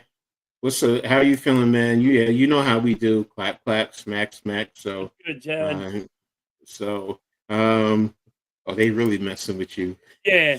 Yeah. So, So, Coach, heard a little rumor that you were a little upset about about your running back being in WWF, WWE. okay, I just heard a little rumor. I don't know if it's true or I not. was upset, yes, and it's more. I was upset because I know it's staged. I get all that, but it's more of, why would the Giants allow him to do that? And he's on the injured list. And I get, whatever, it brought notoriety, and I get it. He's young, he has the right to do it. I get it's all staged. But you know what? Something could happen, and he's dealing with his ankle. He could lose balance, and he could do more damage. But I get it. It's staged, it brings notoriety, Yeah, be protected. I mean, like, they're not gonna let nothing happen. you can't always say 100%. That's First of all, he had his people around him. I offensive get it. lineman, apparently. Mhm. You about ready to. I get it. Maybe Coach changed his tune about it, because yes, you were. I didn't like it. I get it, but exactly, Blaze. They have to approve that. So it's like, yo, why are you putting him out there? At least just shut it down. Look, and it's also the perception. Perception is reality. you know, and you're going to have those who support it, and you're going to have those who don't. You're doing this to get PR? No, don't do this. No, no, no, no. You want to I come mean, they watch? all did Fine. it. Coach, they all do it. Yes, but Hell, look, they're Speed done not. it, Coach. Look, I know that. I said that. Look, I loved it last year with Jalen Brunson and what's his name from Indiana. We're at there, putting on this show. I get it. I don't have a problem with that. I'm talking about, you know what? This man is injured. There's always that possibility. And God, nothing happened. Thank God. But if something did happen, you know what the conversation we're going to be having? Is We're why all you going let to them be, do it? why did you let him do it in the first place? And that's the whole thing. Everybody who's talking about, no, you don't understand this and that. But the second he got hurt, everybody's going to be talking a different subject, man. They really are. So, that was my whole thing. That's all it was. It was more of really about the Giants. Why are you letting that? Because I know. They're trying to build the kid's name. For 30 years. What about building their names, Coach? Exactly. No, I get it. I have to care if I didn't. People wouldn't have water and may have. Yeah, no, I feel you, Mike. How does this guy come back from that injury? It looks pretty round. No, he's fine. I mean, it's going to take time. I mean, he'll be fine coming into next year. Saying it was just he wanted to have. No, you're right. I get all that, and I don't have an issue with him being young and having fun. I get it. If I was 23, I'd want to go to, a wrestling match and sit in the front and whatever. I get it. And he didn't get into the ring, and I got all that. I get all that. It was just, number one, the perception. Number two, the possibility. You know what? Things spill over. You don't have control. You got everybody all over the place swinging, and he gets knocked off balance. He steps the wrong way, and the next thing you know, he does more damage to an already surgically repaired Yeah, but limb. it's healing now. It's not like he's been healing. It ain't like he just got out of the hospital. No, I know. So, is it on a scale of 1 to 10? Is it a 10? In terms of that big of a deal? No. But you know what? It's a 6.5 to 7-ish for me. Just don't put him in. Don't put him there, and he's dealing with an injury. If he was fine, I wouldn't care. Have fun. Halftime, you should take that Jalen Hurts poster down and put up a Kimber one. I don't have a Jalen Hurts poster. On the screen, yeah. Oh yeah, I gotta keep it on there, Edd. I'm taking him down now until he's not an Eagle. Blaze, nah, bro. Look, I'm in a wheelchair. I'm talking about him with injury. I'm not going out there to do that. Nah, heck no. Now, wait a minute. Now, I will say this. If they talking about $5 million, Scat, let's go out there and do what we gotta do. Yeah, let's put on a nice show, and make sure both of us don't get hurt anymore. But realistically, nah, man. Come on, man. Nah, this is not for me. I was never a wrestler per se. As a kid, did you try the flying kicks and the whatever? Wrestling when I was a kid. Yeah, no, I mean, I grew out of it. Yeah, me wanting to do it, nah, man. That like I said, that left me after my teenage years when I was in college. I didn't want to do all that stuff. So, but that's the core values. And right now, let me close this out first of all. Oh, they still have tickets for the Lions game tomorrow. Coach, I'm almost on base. I'm on vacation. You're on vacation when? On vacation, Coach. When? Huh? And 4 weeks. Oh, okay. Good stuff, bro. 3 months. What are you going to be doing? Job. That's just my job. That's what I do, Coach. During the wintertime, I don't work. Oh, okay. I got you. I call it my summer vacation. Got you. Even though it ain't summertime, it's my summertime. Yeah, you're not going to do anything, pick up something on the side or whatever. No, I get paid. I'm salary, so I just get paid all year long. Yeah, I can't be mad at that. It's literally a vacation. I can't be mad at that. So, again, Sixers news. I read an article. Is Quentin Grimes a Sixth Man of the Year player? This is on ESPN. So they're talking about he's a Sixth Man of the Year candidate. What he's hearing is Kuminga's restricted free agency saga was making headlines. Grimes negotiated with the Sixers, barely created a ripple. At the time, the team and league sources said the Sixers were maintaining feature flexibility, with Grimes signing a $8.7 million qualifying offer, kept the Sixers below the first apron and within a few million of the luxury tax. Grimes has picked up where he left off last spring after arriving in Philly in another trade with the Mavericks. That's another one. Averaging 17.1 points, 40.9 from three. He should be in line for a very nice payday as an unrestricted free agent next summer, something he is already looking for after changing representations and signing with CAA earlier this month. Now, based on what you've seen, do you think he's a viable candidate for the Sixth Man of the Year halftime? Yeah. And I do think the Sixers right now could be talking to his agent and signing him and giving him a big contract. Give him the contract because he is coming off the bench. I think he's giving his thing 22 to 25 a night off the bench, and this is off the bench. And he's saying is pay me my money. I'll stay with the Sixers, just pay me my money. And I think they should. Because he's showing people, hey, listen, last year was not a fluke. I'm the real deal. And I said we had to keep him. And I'm glad we did get him for the 1 year, but I think we need to sign him long term. I would say 3 to 4. I don't know. See, I always felt he was like that, and he had the talent when he was with the Knicks, and I knew it. I mean, it's just how he was being used, and ultimately, did the team really believe in him? So, He's proven off the bench he can do it. Imagine he's starting. no, I'm with you there. My I'm with thing is, you. if he lasts as coach, does he just say, fuck the Sixers and I'm going somewhere else?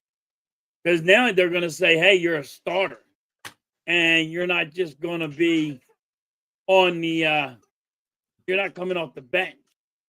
If the Sixers can sign him and still give him off the bench, that would be awesome. But it's I know, also him doing. I know a lot of teams don't do that, but Mhm. that's a good weapon to have. Exactly. So, I mean, you have to look at your bench, the players that are there, and how he fits into your system overall. So, Blaze says Grimes has impressed me, and I didn't think he could perform like end of the year because Maxey and such are back. Pleasant surprise, definitely 6 man of the year, possibly at this pace. So, yes, he's playing himself. He's always had the talent, always felt he was like that. So, it's just how do you utilize him?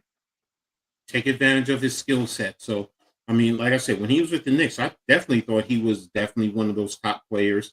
But, Tibbs really didn't use him the way he wanted to. So, and Tibbs doesn't use rookies, especially in the beginning. So, I just hope they do something and keep him here. And I think you had to do it now instead of later. mm-hmm, And, mm-hmm, I mean, mm-hmm. I think since you already have him signed for this year, you're allowed to be the only ones allowed to talk to his guy. Just go talk to his guy and say, yo, let's work something out here. Mm-hmm. Mm-hmm. Mm-hmm. Mm-hmm. You're the Sixers right now are the only ones that are allowed to talk to his agent Mm-hmm. Mm-hmm. right now. Exactly. Talk to his agent. Get it done now. I'm It'll with help you, you bro. in the long run.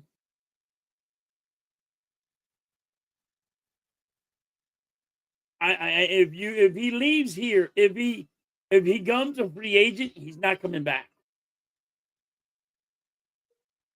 He's going to be he'll definitely go somewhere else, and somebody's going to pay him that money. Hold on a second. Halftime. For some reason, my computer's frozen. No, I'm with you. Someone will pay him the money. So, and again, it really does depends on the market value. What is his market value? Do you think he's going to be another $8 million a year player? I don't think so. I think, he keeps playing like this. He's going to push himself into the 20-25 million a year, depending, Right. And so that's what I'm afraid of. If you can sign him right now, Coach, would you go 15 off 15 the over how bench many years? and have a guy off the bench? 15 over how many years? 3 to 4. I know players like more years. You know what I mean? Mm-hmm. Mm-hmm. And I don't want to see. If he leaves here, he's going to get that 25 million. And When that's the you thing. sign him, keep him here for like 15. Yeah, no, if you can get him for 15 over 4 years, yeah, you do that because that's what $60 million.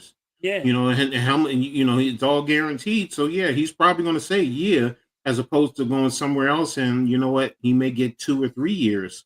right. So and what are they talking? So going to be really tough to keep Grimes after this year unless they find a way to unload PG and Embiid's contract first. So I mean, sorry. Carlton does make a good point. This could turn into the Boston situation, but that's the thing with the NBA. And don't forget, the apron is what plays a big role into everything. How because that's what's happening with the Knicks. You know, they're trying to stay under that second apron, so it really plays into everything you're doing, and that's across the league. So, you know, maybe it pushes his number down. Maybe you don't get 20. Maybe you can get. Maybe he's pushing 17 or 18. So it keeps him playing like this. 15 won't be enough to keep him. I'm afraid. And I'm afraid. I agree with halftime. So try to. Yeah, no, I agree with you. Sign him for as many years as you can. You know, so Brian's wanting 25 to 30 coming into years, so he'll want a big bag right now. He deserves the big bag. We'll see. But the thing is, where is the big bag? If he leaves here, if he goes a free agent, he ain't coming back. Somebody's going to pay him 25 to 30 million. Yeah, but what team though? So because if the Sixers keep playing the way they're playing and they're contending in the East, you know, let's just say for argument's sake, Charlotte wants to offer him 20 to 25. You know, are you going to go there? New Orleans wants to offer you that. He wants the bag of money.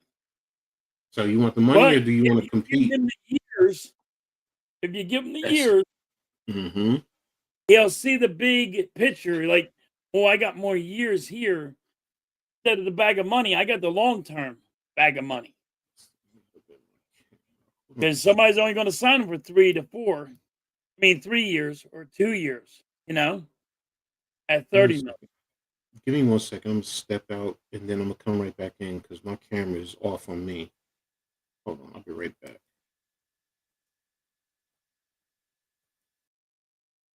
I like to see him.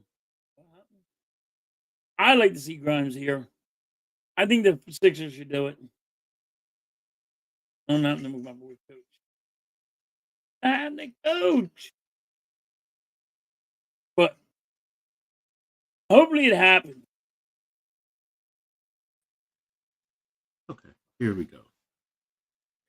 All right, sorry about that. So Grimes wants, yeah, we did that. Missouri is not in the playoffs. Yeah. Not just yet, especially the way the SEC is built. So halftime, wear your blame the ref shirt you sent me. So okay, Gregor, there you go. Nice, Gregor. Nice. You still got that thing. Nice. That's a blessing. So but I had that for like 4 years, 3 years. Oh, okay. Let's take a quick look at this. I said standings. Dang nabbit. And it says schedule. My fingers are such butterfingers nowadays. Huh?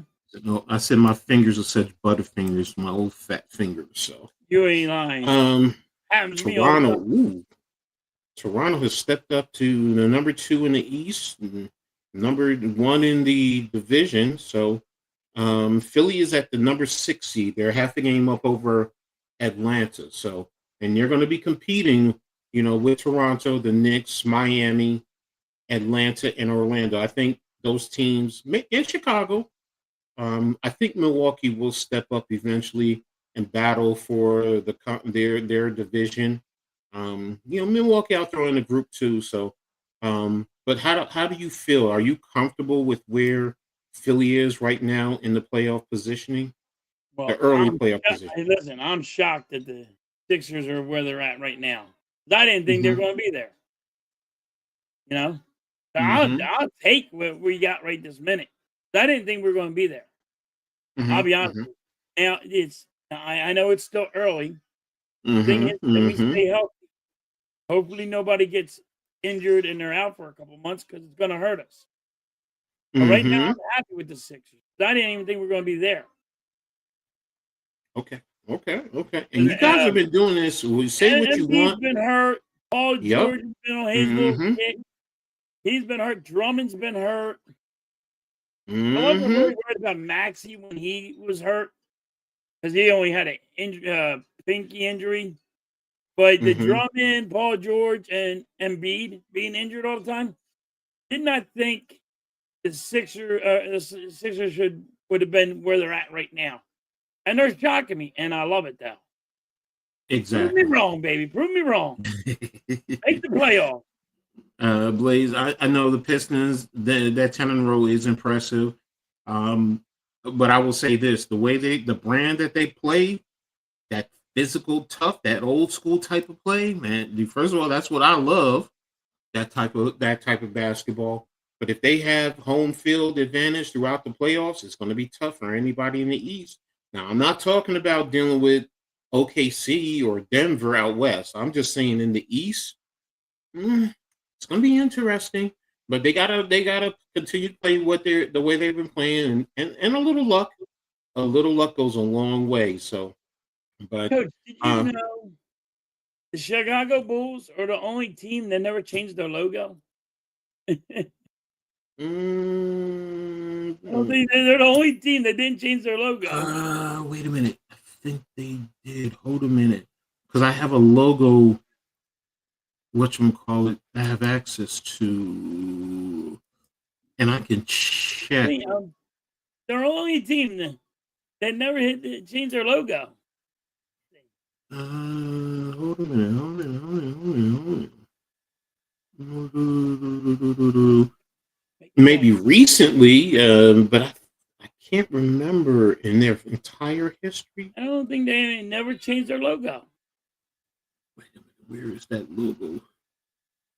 Step moves, StreamYard. Everybody else changed their logo. The Chicago Bulls have not. You may be right, but I just want to see. I want to look at it. Logo.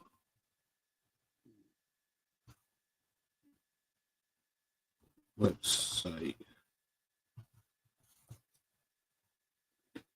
Let's see. Can I find that has site? never changed. Thank you, Blaze. Blaze said it. Okay, no, that's fine. I mean, I just have a logo that looks at every sports team that's out there, and they have every logo that they. Yeah, so everybody else changed their logo. Chicago Bulls are the only one that have never changed their logo. I know Blaze was talking something before. I'm not gonna mention it, but here it is. Sportslogos.net, NBA. Blaze said Google Master strikes again. And you're good at Google and shit, Blaze.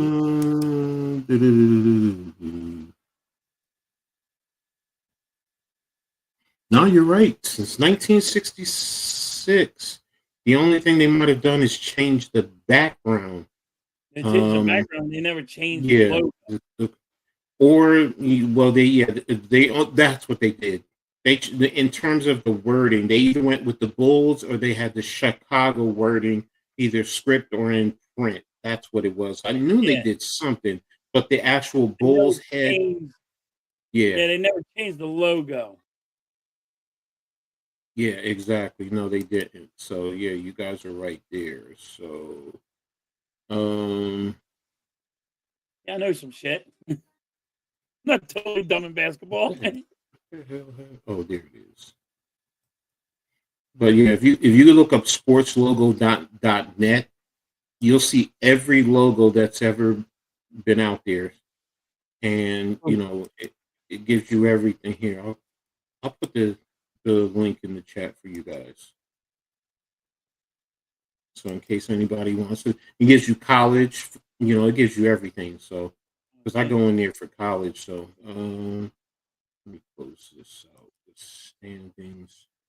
So, I mean, it's a cool site. I like it. So, I definitely like it. Oh, I forgot. Everyone's going to come up with it. So, Please, take a bull upside down. It's a yeah, I know that. So I told you he was.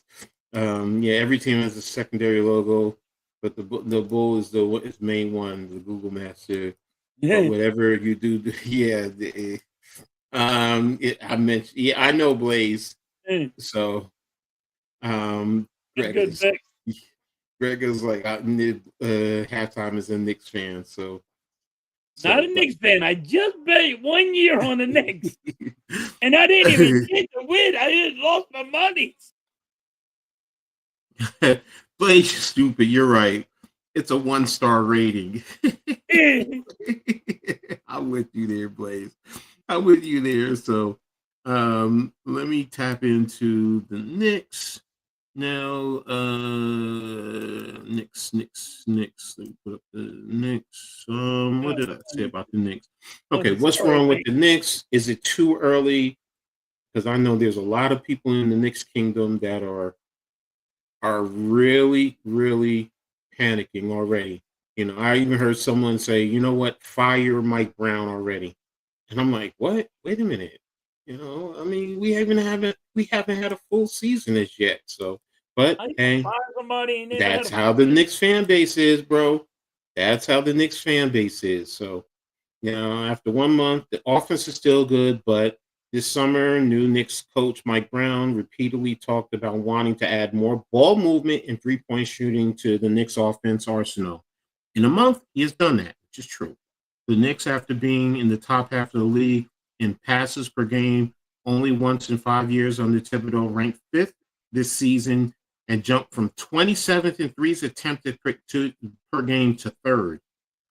Sources have praised New York's offensive changes, and with the Eastern Conference more than up for grabs, the Knicks are betting on those changes to possibly reach in the finals since '99. Now, my concern with the Knicks, number one, Karl Anthony Towns.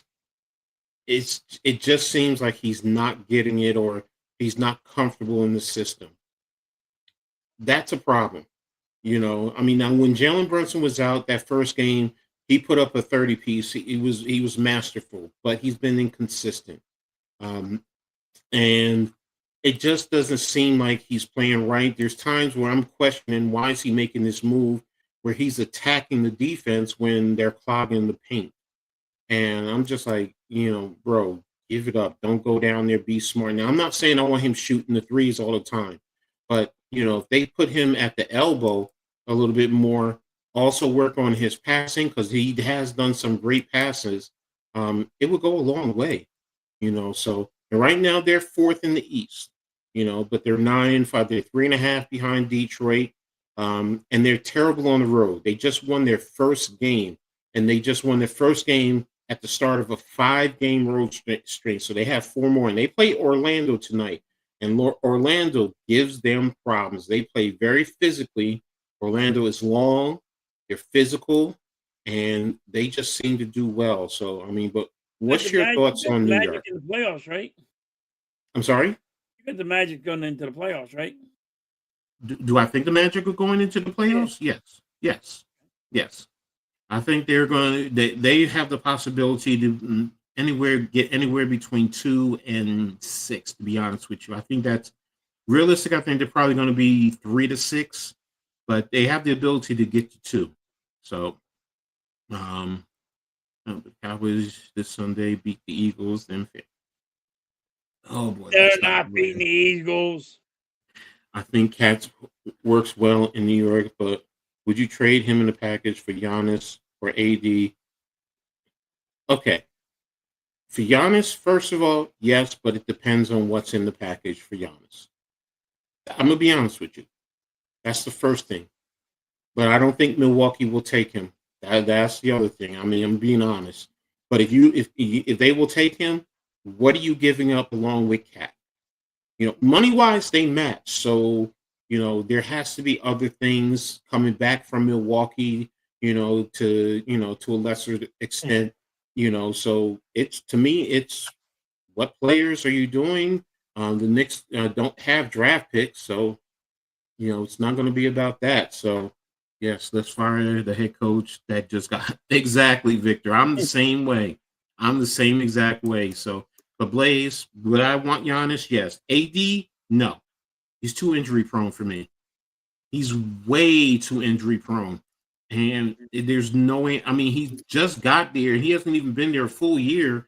And he's been out how many times? I mean, me, NYG, and Pat, we call him Mr. Aw Shit. Because every time he's been around, aw shit, he's hurt again. Aw shit, he's hurt again. So, I'm surprised. I'm surprised the Sixers ain't going for him.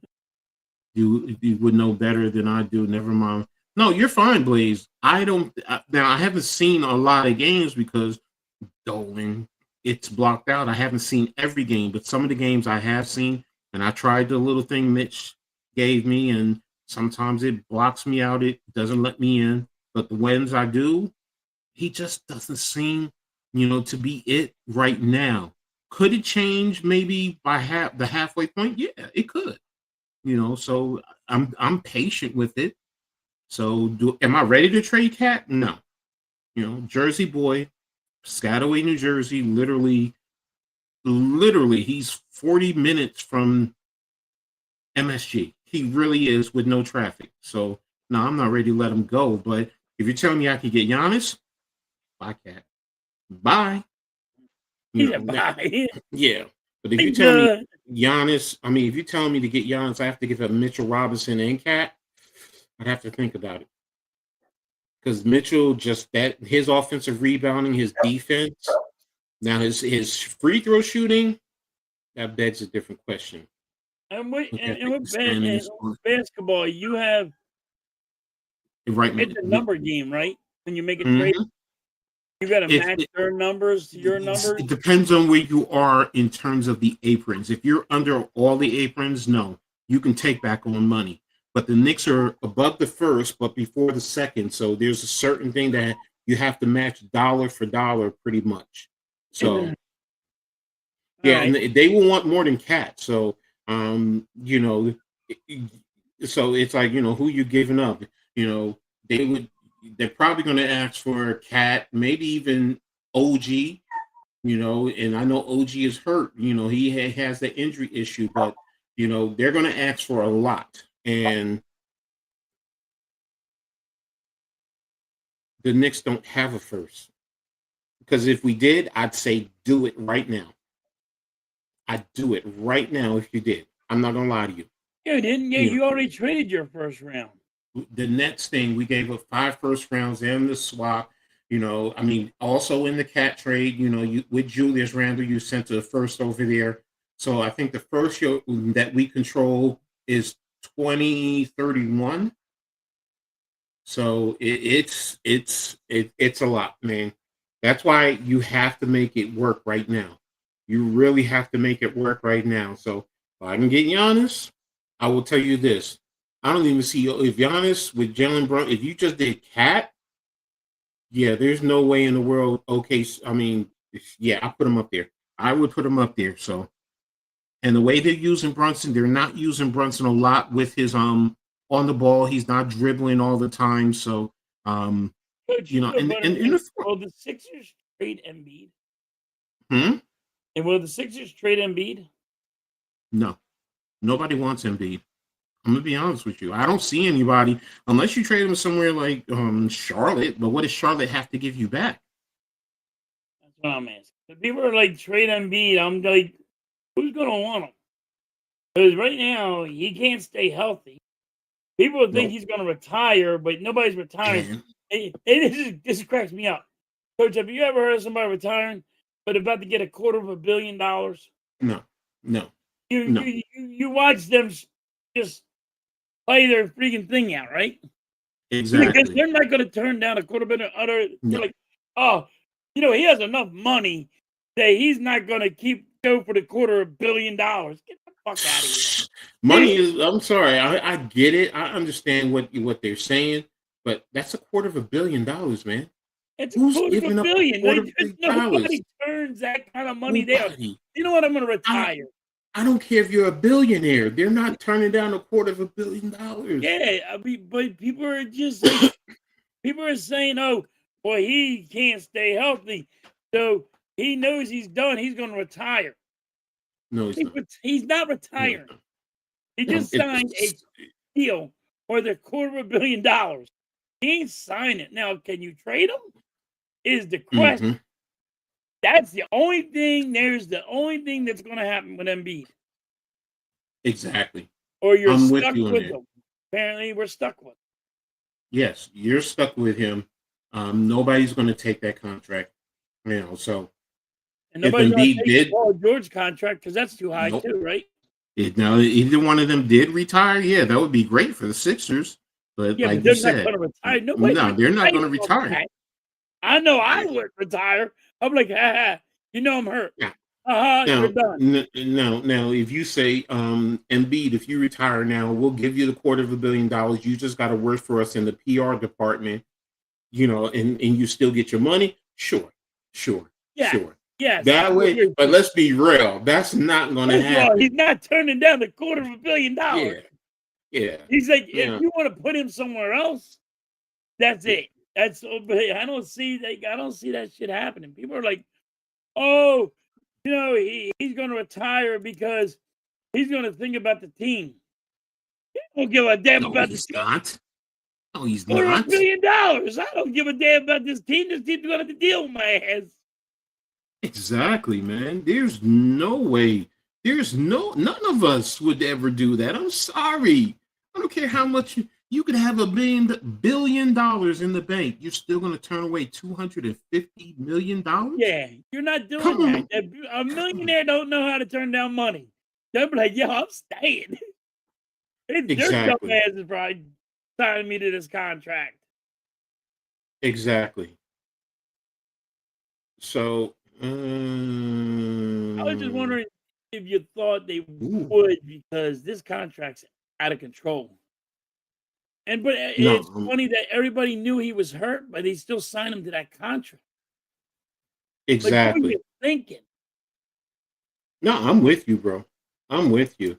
I'm just putting around, and I just saw this. Um, Brunson and Carroll may not play.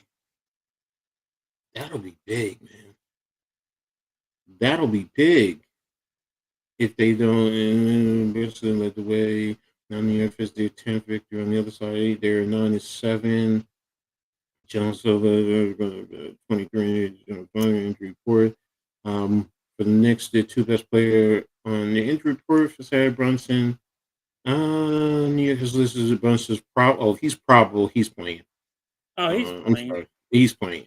So OG, I know, is out. So, but yeah, OG is out, probable. The Magic's right there on the side. Bancaro and Orlando has ruled Bancaro out for tonight with a left groin strain. Oh, wow! Did not know that. That's interesting. That's interesting for New York. You have to take advantage of that now. Because he's one of those players. He hasn't been playing the way I thought he should or he would, but him not being there because he has that length. Now you can focus your defense a little bit more on Franz Wagner, which changes, and then also offensively how you attack them. So that's going to be interesting. Only hope is Saudi Arabia or something offers Embiid $1 billion to play bit. Yeah, okay. I hate Harden, but wow, 35 in the first half. Oh, but it's the Hornets. It's the Hornets, Blaze. It's the Hornets. So, it's the Hornets, man. That's how I think about it. But all right, let's keep it moving now. We covered the Knicks and Sixers. Let's tap into baseball right now. So, and the first one I'm going to tap into is going to be the Phillies. I talked to you about it a little bit Do earlier. your Yankees, since you already did something when the Phillies don't do nothing. Yeah, but here on You got Phillies something to talk Nation, about. We got freaking. but here it's talking about 5 potential Phillies target and free agent outfield targets, and you need an outfielder, and it says, I need 2. You want me to be honest? I need 3 because I don't know here the other you guy's go. going to sign. It I don't know says Bader's Phillies signing Nation. back. It says Phillies Nation writers highlighted a few potential free agent targets and trades down below. First one is Rob Rice Snyder. You know about him better than I would. What's your thoughts? Would I you want like him? him. I just don't think they're going to pull this trigger. Like I know everybody's giving these I don't think they're doing it. Yeah, with Boston, he was 302, 396, 550, 15 home runs, and I'd a be 12.4. excited. Don't get me Okay. wrong. I'd be excited, but I don't think they're going to get him. You don't think you're going to get any of these guys? No. Michael Conforto, Nope. I don't think we're Br- getting any of them. Brian Reynolds. I like him. I don't think we're getting them, though. Adolis Garcia with the Rangers, and Randy Arozarena. I wouldn't even take him.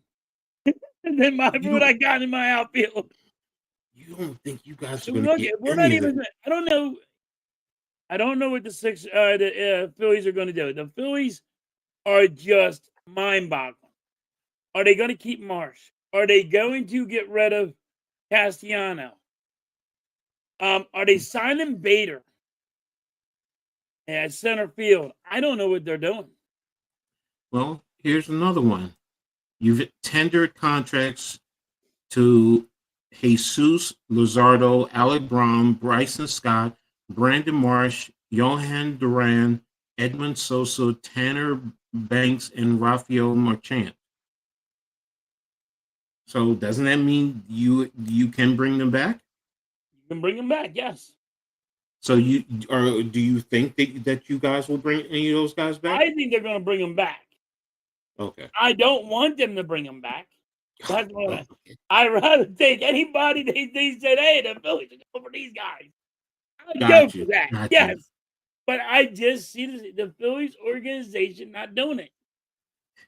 Well, we all know he wants to fire Rob. There's no Rob, but it's not even Rob's. It's not even Rob's choice in the matter. But I just don't think the Phillies are going to pull that. The Phillies would have done it last year. You know, in the beginning of the year, they did not. They just said, "Hey, we're going to run it back." Got you. Well, why is that though? Why is it that they don't get into the trade market and really bring in the talent that could help push you over the hump? It beats me. It beats me because you got. They look. It's that analytics thing, and they try to do Moneyball. Moneyball back in 2000. They're trying to be Moneyball too. They do not want to keep on signing all this big money. They're trying to do. They're trying to do the opposite of what the Dodgers are doing. Dodgers are just spending all the money and winning the World Series. Phillies are like, well, we're going to spend a little bit of money, but we're only going to spend it in certain areas. And they're not doing, like, that's my problem. You're not getting the bats enough hitting. Because you're like, oh, I'm going to be cheaper in the defense area. Know what I mean? The Phillies are acting like they're under a salary cap. Got you. And they are going cheaper on defense than they are on offense. Or the bats are not as good. So the outfield is not, the bats are not that good. And you got your infield, the bats are better. Well, it's supposed to be better with Harper and, you know, but it's not. Like Harper makes the most. So I know that. Harper, Turner, you got JT, they make the most. And now JT's a free agent. So are they gonna do what about a catcher? Gotta sign JT back. They're playing Moneyball, what they're doing. And I got you. Cheap. They're gonna be cheap on the outs on the outfield, like they always are. It drives you crazy. I got you. I understand. I hear you. I do. Listen, don't get me wrong. I believe Rob has a say. And Rob likes analytics. I wish I took that analytics Bible that he likes so much and crack his head with it. I can't stand analytics. It drives me freaking bonkers. Oh, don't worry. I'm with you, bro, with that.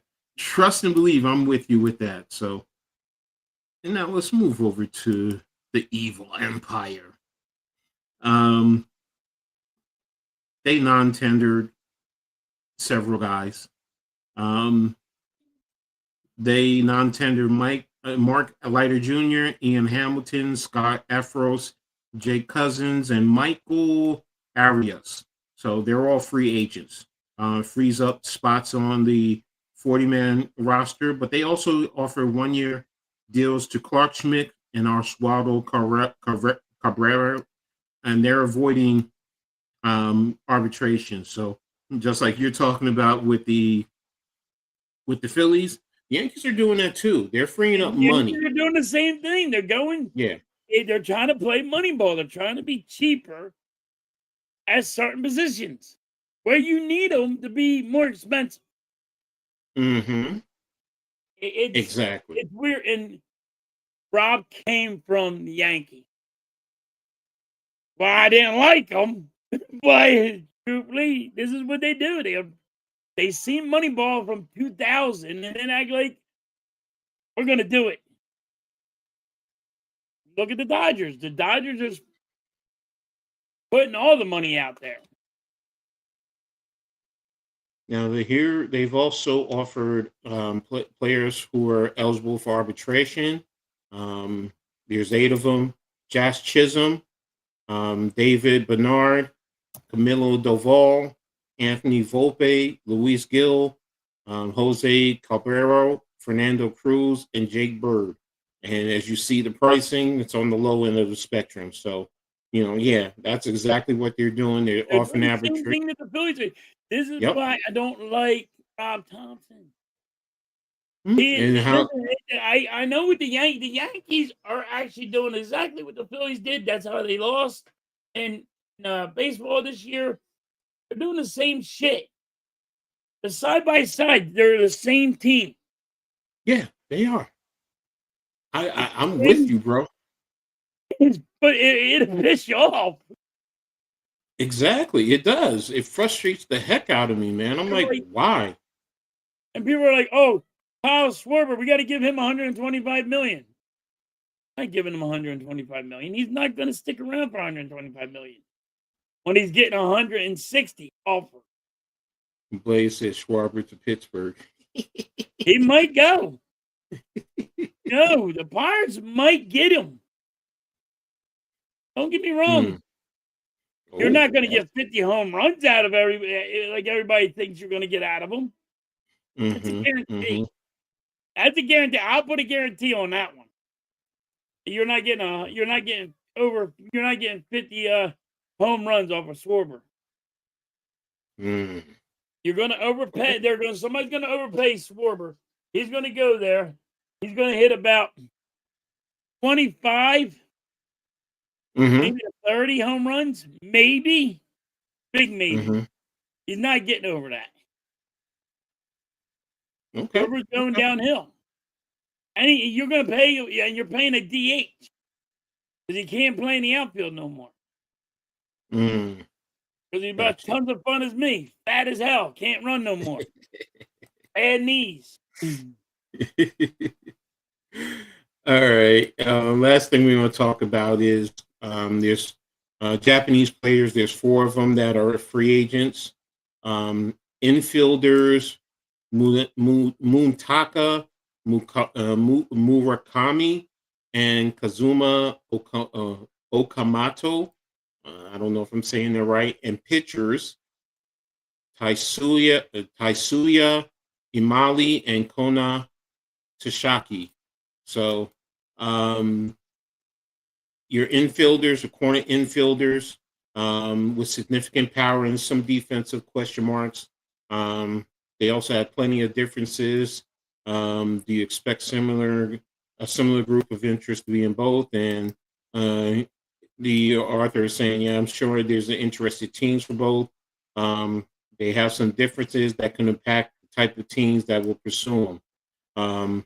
Omato, he's entering age 30, so he's been around for a while. So, and Muraka is 25. So, do they give us the teams? Teams will be willing to take more of a risk and bet on the upslide, and they have a interest. They're not giving us any teams, so I think the Phillies should be I think the Phillies should actually be interested in it. We need a second baseman, so I mean I would. and And it'd be a cheap thing, and they're playing that money that you know what I mean. They're playing cheap, so why wouldn't you do it that way and take the risk on him? Because you need a second baseman. Stott is not cutting the mustard. Well, these guys are corner infielders. Infielders. Yeah, they're corners, so it's first or third. So Yeah. I don't, and they have defensive liability, so you can't put them on at second or short, No, especially but with their liability. you got guys that you can switch.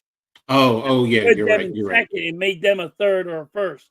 Got you. You know what I mean? You could switch Yeah. some guys around and make that happen. And Iman, it says, can be slotted in with the top 4 or 5 starters on the free agent market. That says a lot. A third baseman can also play shortstop. Really? You think so? Yeah. Some third basemen can play shortstop. Well, I've seen it go the other way. Shortstop can play third base as opposed to the other way around. But yeah, but I mean, it depends on the player. I mean, you know, I haven't seen what they could do. I would take a chance on them, but because I don't even know if we're going to keep Alec Boone. Okay. Because they're talking about trading him, getting rid of him. I don't see nobody. I don't see nothing happen with the Phillies. Talking about the Dodgers and the Mariners having success with Japanese players, so I guess they're saying they might be in the market. Yep. The rich get richer. The Dodgers, they can be aggressive. The Dodgers could take a chance on them. Yeah. Because how stacked they are, they could take a chance on them. Yankees have been with a few in the East because of Matsui, Tanaka, and Kuroda. Yeah, so it's going to be interesting. I want to see where these guys end up, though. And I have heard Yankees are going to be interested in some of the international players. So we'll see. We'll see what happens. The Phillies are looking for bullpen help. So maybe maybe they'll go that way for like pitching, but I don't see the Phillies doing anything. Gregor says we need to build a team to compete with the Dodgers. Are going to still be the team to beat next year. Yeah, we know that. Yep. Halftime I heard Schwarber is the Babe Ruth of baseball. No, he's not the Babe Ruth of baseball. He's not the Babe Ruth of baseball. That's the crazy talk. Yeah, no, I know. All right, so you guys, we appreciate everyone for being here. Make sure you tap into Halftime tonight with the hockey, and tomorrow you're going to be covering both the Sixers and the Eagles, right? I think I'm doing the Sixers, and I got to check with Miss Halftime. Maybe I have something to do. Gotcha. Maybe I'm doing both. I don't know. I still got to check on Miss Halftime. She's going through a lot of stuff. So. No, I might not be at all. If she says no, we got to do this. I do got my chore list. Yeah. You know what I mean? Yeah. Guys, next week we're going to take a week off. I know because it's the last week of the official full college football. I'm probably going to do a full day just to close it out. Coach, are you shocked how college football has been going this year? Yes and no. Am I shocked with some of the top teams? No. The SEC, we all know the SEC is a very competitive league, top to bottom for the most part. I have to be honest. The Big Ten is right behind them, but they're more top heavy than they're bottom heavy. The biggest issue has been the NIL and the transfer portal. Hopefully, there's these new changes. They've taken out the 2 transfer portals. Now there's only one. So kids are not going to be able to impact the bowl games and make decisions until January. So, and then they're going to have a quick decision to decide. So, maybe that'll slow it down. In the end, it comes down to the money. Do you have the money to pay for these kids? So I was reading this one kid today. I on my Twitter page. Let me see if I can pull it up. What he had said. Where is his page? But he's just graduating too, and he was talking about it. So it really impressed me that a young man who's just graduating. Now it's not a top power program, but it's a FCS level program. So it spoke volumes to me on what he was saying. But he was talking about the transfer portal and how it has impacted the game and changed the way this game is nowadays. So I can't find it. So it's no way. If you go to my Twitter page, you can scroll through and you can find it there. Are you shocked about Penn State? How bad they were Yes. this year? Yes. I'm surprised that they didn't play well, but then you fired James Franklin in the middle of the season. Didn't he get paid $50 million to go away? Yeah. Don't go away, man. Just go away. $50 million. And guess what he did? Picked up a job at Virginia Tech. He was just hired this week at Virginia Tech. So, Jeez, $50 million, and he's still got a job. Yeah, and he's getting a job. So, there you have it. So, but again, that's how the sports scene is, and college sports is starting to become more of a professional aspect because some kids, that there's a kid at BYU, basketball player, like $8.5 million to play this year. $8.5 million. They're getting paid. I'm glad to see they're getting paid. I don't mind they're getting paid, but again, the amount of money is a lot. Oh, the amount of money is crazy, but I'm glad to see they're getting paid. That was suck knowing after the season. Well, no, he was fired. He was fired in a few weeks ago, Blaze. That's why they hired Franklin. He was fired, so it was open. It's just like Florida, it's just like LSU are open. So they're all waiting on Lane Kiffin to make a decision. So whatever.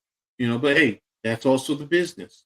These coaches, you're paying them a large amount of money. So some of them are getting $100 million. That tells you everything you need to know. So look, Blake, halftime. If I had known it was going to blow up like this, I would have joined college football a long time ago, bro. I've been a coach a long time ago. I would have never expected the money to be like this. I'm not gonna lie to you, and I would have. I'm gonna grind my teeth, but I guarantee you, I'm gonna get up there and I'm gonna be bringing in that kind of money because it's not like the NFL where in college they have total control. They do. They set the recruitment, everything. How the organization is going to be run, the type of players. Okay, so it's like, That's what you don't even want to be a coach in the NFL. You want to be a coach in college. Yeah, no, he was in there. The comment, yeah, but they fired the coach. I think it was week 5 or 6. They fired because it just wasn't happening. So, but Franklin, they're going to invest the money into him, and he's going to go out and he's going to bring those players, and he can recruit, and he's going to hit VADC. He's going to try and hit New Jersey and Eastern PA, if not into Western PA. He's going to recruit. So, and if they do well, Virginia Tech will be back, man, and they will be competing in the ACC. So we'll see what happens next year. So, but yeah, next week, like I said, it looks like it's going to be the last full. Like, a lot of teams are playing week 12. That's it. After that, they're done. So I want to get some of those, and then there's going to be a couple of few ones like Army, Navy. That's a big one for me. So I'm probably going to tap into that in somewhere along the line. Then I get into bowl season. So we'll see what happens going from there. So, but We'll be back in 2 weeks, guys. So still tap into both of us. We're going to be, doing, I know halftime we'll be doing Sixers and the hockey along the way. So, we still will get you covered. So, but you have anything else you want to say to the chat? Good. All right. So, everyone be safe. Have a great holiday. Be safe. Eat a lot of food. Sit back on the couch with an overstuffed gut and just watch football on Thursday. So, so that's pretty much it. Everyone be safe. Enjoy the time with your family. So, wish you all the best. So, with that, we're going to get out of here. What do you always say halftime before we get out of here now? Catch you guys on a rebound. Peace. Peace.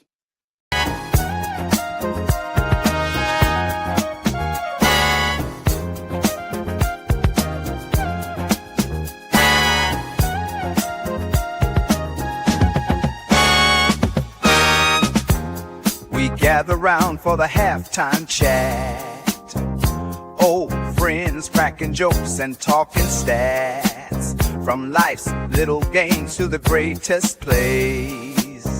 Love and the stories from the old glory days. With Philly's heart and Coach Edd's cheer, we break it down every moment, dear. Life is a team and we've got the plan. Sports, love, and laughter, that's who we am.